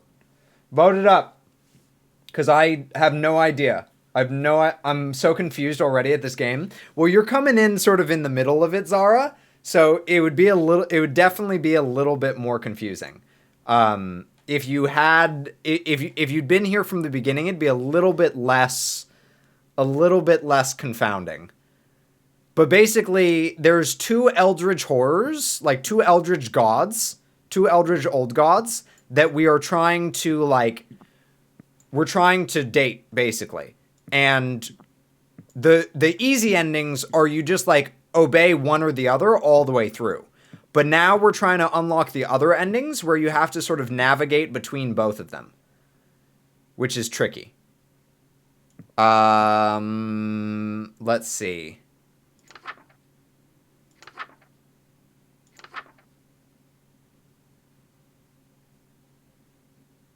So I think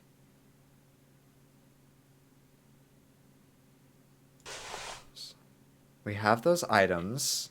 My face is ripped off. Let's see what happens if I let her in and I do this. Okay, we have the ingredients. We have red fire candles. We have the king in the room. Let's chant. Oh, we can't.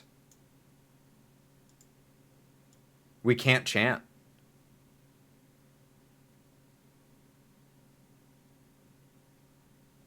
Interesting. Okay. Well, then I guess we're railroaded. All right.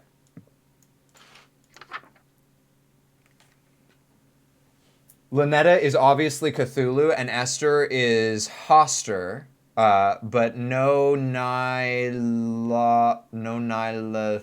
Big Sag. Wait, which one is that?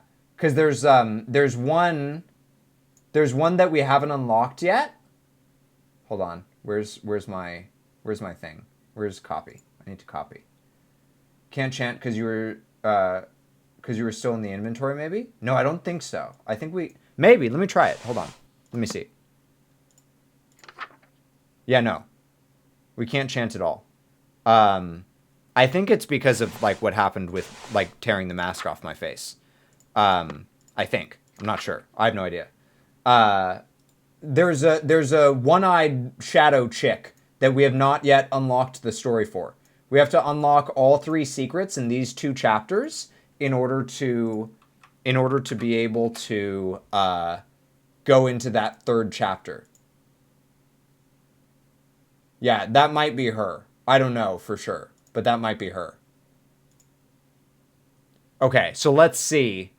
Let's see what happens if... oh, wait, let the room be well lit. Okay, so we need light and light. Good. And then wear no robes or necklaces. Let me take off the necklace. Good. Good. And then have the offering on your person. Okay, I'm sorry. Listen, y'all. Okay, the turtle is fine. Okay, it's a multiverse game. The turtle will be fine. Okay, don't call PETA on me. Okay, I didn't choose this life. Okay.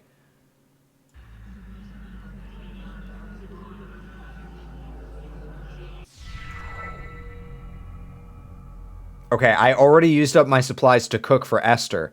Okay. All that's left is leftovers from her banquet. That's no good, darling. It's no good to leave dirty dishes out, especially after eating so much. You know, it's important to take your diet seriously. You should be more careful when your health is on the line. Oh, God. I'll remember that. This much food. It's surprising that you were able to eat it alone. No, so we're sort of jumping around in the timeline, Zara. So basically what happened is we prepared this like big feast for the other girl and we ate it together. Me and the other girl ate it together.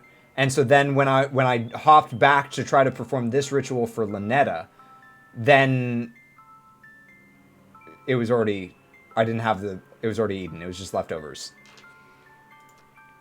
Yeah, well, I know I don't look it, but I'm a big eater, especially with sweets. You're so interesting, darling. I'm learning something new about you every day. I can't tell if she's on to me or if she's in denial, but I sense I'm in trouble. It just can't be helped if you got a sweet tooth. Oh God, she's so nicely cruel. It's so hot. Do you want me to feed you the last of it? Uh-huh. What, the leftovers? I'm good. It's no good to waste food, darling. Yeah, force feed me, baby. No, you were right. I should watch my diet more carefully. If If you've already eaten the poison, you may as well lick the plate, as they say. Yes, yes, Mommy, I'll lick the plate.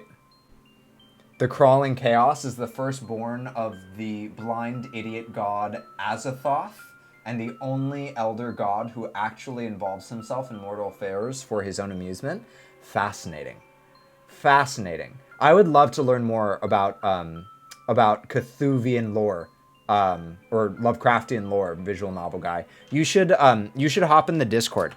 I'm like building out a channel that is basically, the channel is called Compendium, but the book that I'm building is basically like our version of a Necronomicon. There's all sorts of like cool like journal pages and stuff with like different codes on them and stuff. It's really cool. And I would love like your input on it, cuz like we're looking to sort of like build it together. So let's see.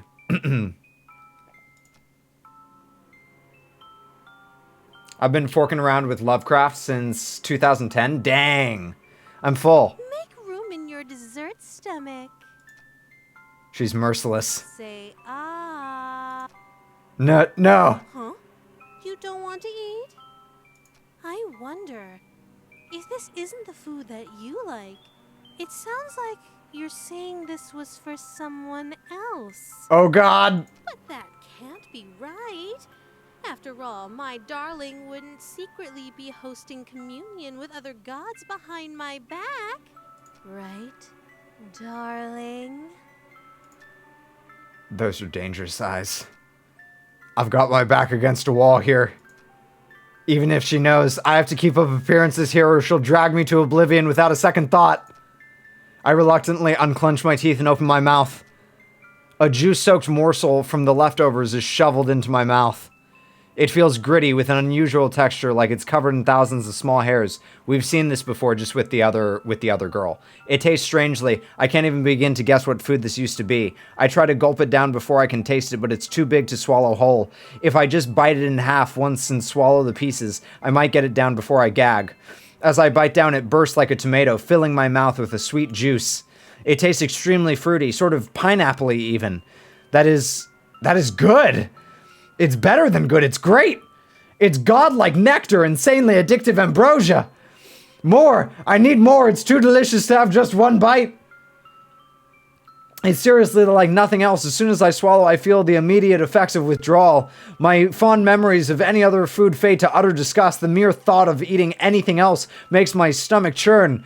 I greedily take another bite, filling my mouth with as much as I can. The smooth nectar bursting from every bite swims around in my mouth, coating every surface. It's so delicious that it's making my mouth tingle. Hey, Lele, welcome in. Huh? Did I just bite my cheek? Why do I taste blood? The dull tingling suddenly turns into a sharp sting, then into an unbearable burning. My whole mouth feels raw, like I'm gargling acid. It's like my mouth is being digested. I lurch to spit it out, but my willpower fails me. I just can't bear to spit it out. It's too good. Just a little while longer. Let me chew it just a little while longer. The food falls out of my mouth with a splat as a heap of bloody viscera. It might be my imagination, but I swear I spat out twice as much as I put into my mouth. The horror. Good boy. Oh. You know how much I love to spoil you. Oh my God. Do you remember the last time we did this? When you couldn't speak back to me? Okay, now we're back on track. I do remember. So, you know what happens next, right? One last ritual, and then we say goodbye again. As always, take as much time as you need. So we've seen this track before. Who knew waking up could be so exhausting? Gonna take a nap. You know me so well. But don't try anything while I'm sleeping this time. I know what you did. Don't look so surprised. Right before our date would have ended, you betrayed me. Don't think that there aren't consequences between realities, darling. I've already dealt with that pesky breakup spell in your book, as I'm sure you've noticed. So just take the straight and narrow path of loyalty in front of you, and we can keep doing this forever and ever and ever. Could you hit the lights for me again, darling? Okay. So, We have one broken heart and one full heart. I think it's time to switch again. I don't even know if I can, though.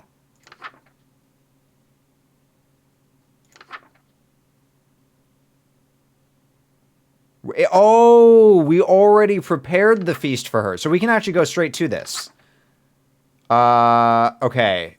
So I need to enter wearing my robe and mask. Hold on. I don't have my mask anymore. I don't know if I can do it, but let's try. So let's let the king in. What's up? What's up, babe? Interior, no light besides open window. Off. Good. Okay. So, no light besides open window. Enters wearing robe and mask. Let's try this. Uh-huh. We've been through this.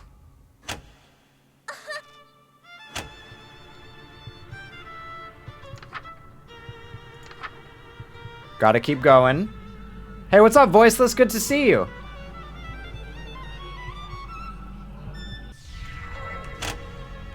Uh-huh. We've been through this.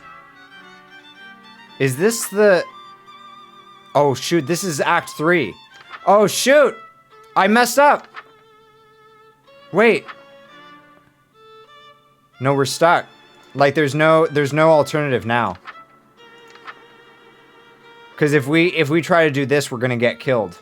So we have to go back to this ending. Shoot, I think I messed up.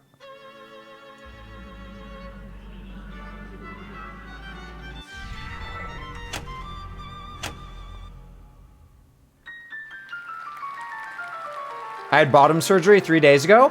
Congratulations, that's amazing. That's so exciting, Voiceless. Oh, thank you. Okay. Okay, now we can change. Now we can change. We're okay. We're okay. So if we perform the yellow sign, then it's just going to end in the white wedding. As far as I understand. So we don't want to do that. So now we want to switch back again. So close the blinds. Go away. Now we want to switch back. No, because if we switch back, it's just gonna... Grrr! How the heck do we get the other ending?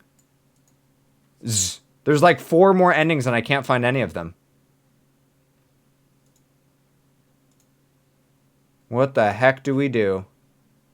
Also, all of Lovecraft's stories, as well as Chambers' King in Yellow, are public domain, so you can read all of them freely online. Oh, that's really cool. That's really cool. I need to read like the really famous one about I need to read Call of Cthulhu.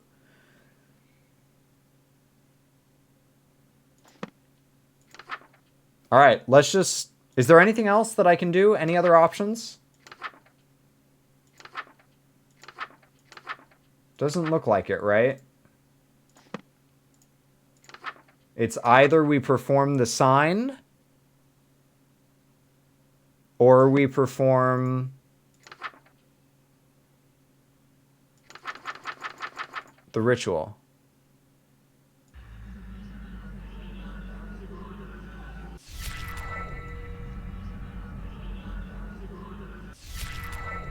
What happens if I switch now?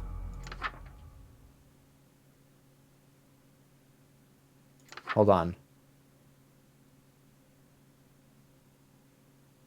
I have performed the whole play. Yeah. Being exposed to the yellow sign after witnessing or performing the play, King in Yellow will cause a permanent irreversible with the king, her court, and Carcosa. If you are content to spend your life with the king, dim all lights. Okay, all lights are dimmed. Leaving your window open and light black fire candles. Black fire candles. Those are black fire. And can I get the sign? Yes. Okay. All right. I think that the stage is set. Because I have the sign showing.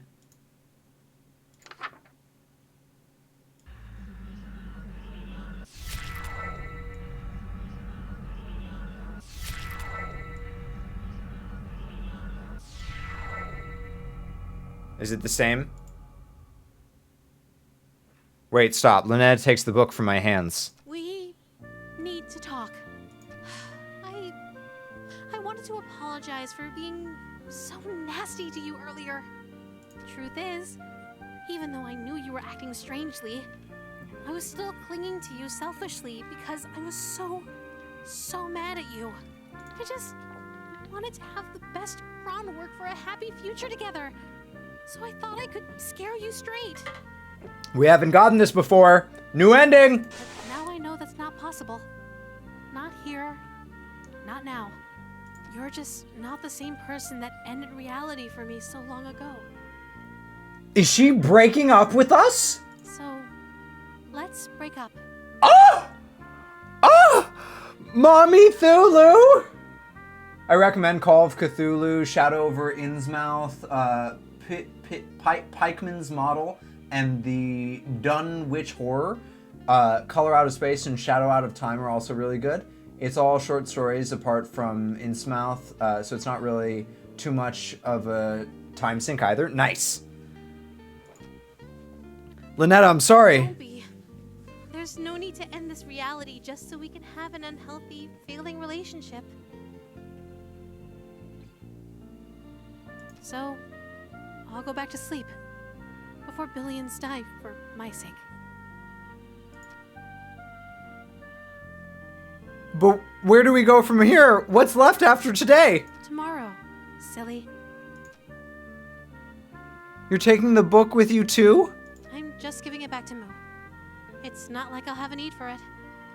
Oh! Hopefully this book never finds its way back to your world. For your sake, and mine. Oh! Book, but if you survive, could you throw out the rest of these summoning artifacts? It's no good to keep things that remind you of me, you know? I'm sorry. It's a beautiful day outside. You should open the window. Maybe let in some light. I think for sake of good times we had, you've earned one goodbye smooch. Maybe there's still a chance for us. In reality, far from this one. But the best I can do in this one is spare you. You're not going to kill me? No, I am going to kill you. To spare you from the slow, agonizing end. I'm sparing you the pain of being alive when the fog lifts and reality sets in.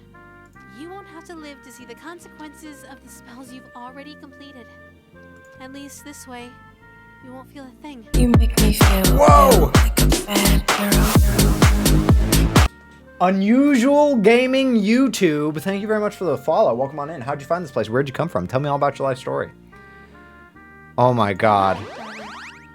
It was fun. Whoa! Alright. Time to get our smooch.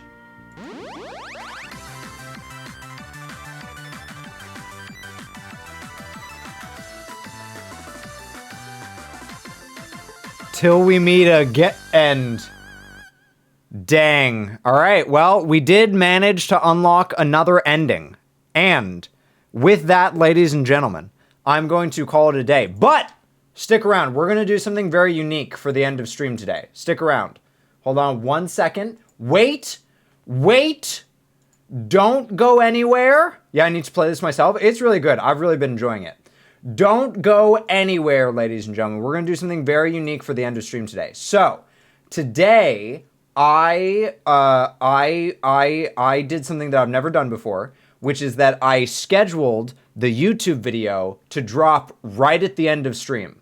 So there is a brand new YouTube video that just dropped, and I want to do like a, this is kind of weird, okay? It's kind of weird, but I want to do like a YouTube raid, okay? So I want to take all of you, and I want to pick all of your precious little tentacles and panties ups, okay? All of you precious little tentacles and panties, I want to pick you up, and I want to just like I just want to like put you over in the little YouTube basket. So this is the brand new YouTube video.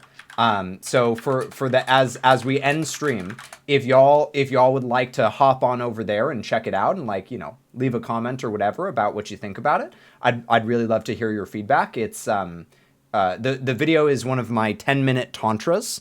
10-minute tantras are like where I basically, people ask questions in the Discord and then I answer them on stream.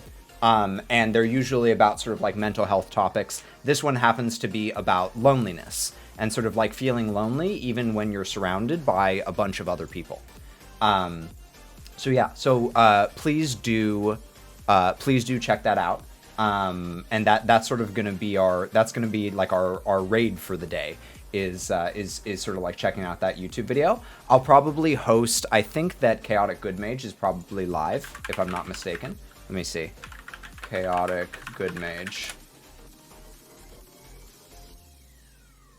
Yeah! So ChaoticGoodMage is out here cooking. So I'll probably host ChaoticGoodMage, but if y'all wouldn't mind hopping on over there to the YouTube and checking that out, I'd really appreciate it. So thank you all so much for hanging out with me. Please go check out that video, and I will see you all tomorrow at 11 a.m. Eastern. Not sure exactly what we're doing tomorrow, but it should be fun, whatever it is that we do.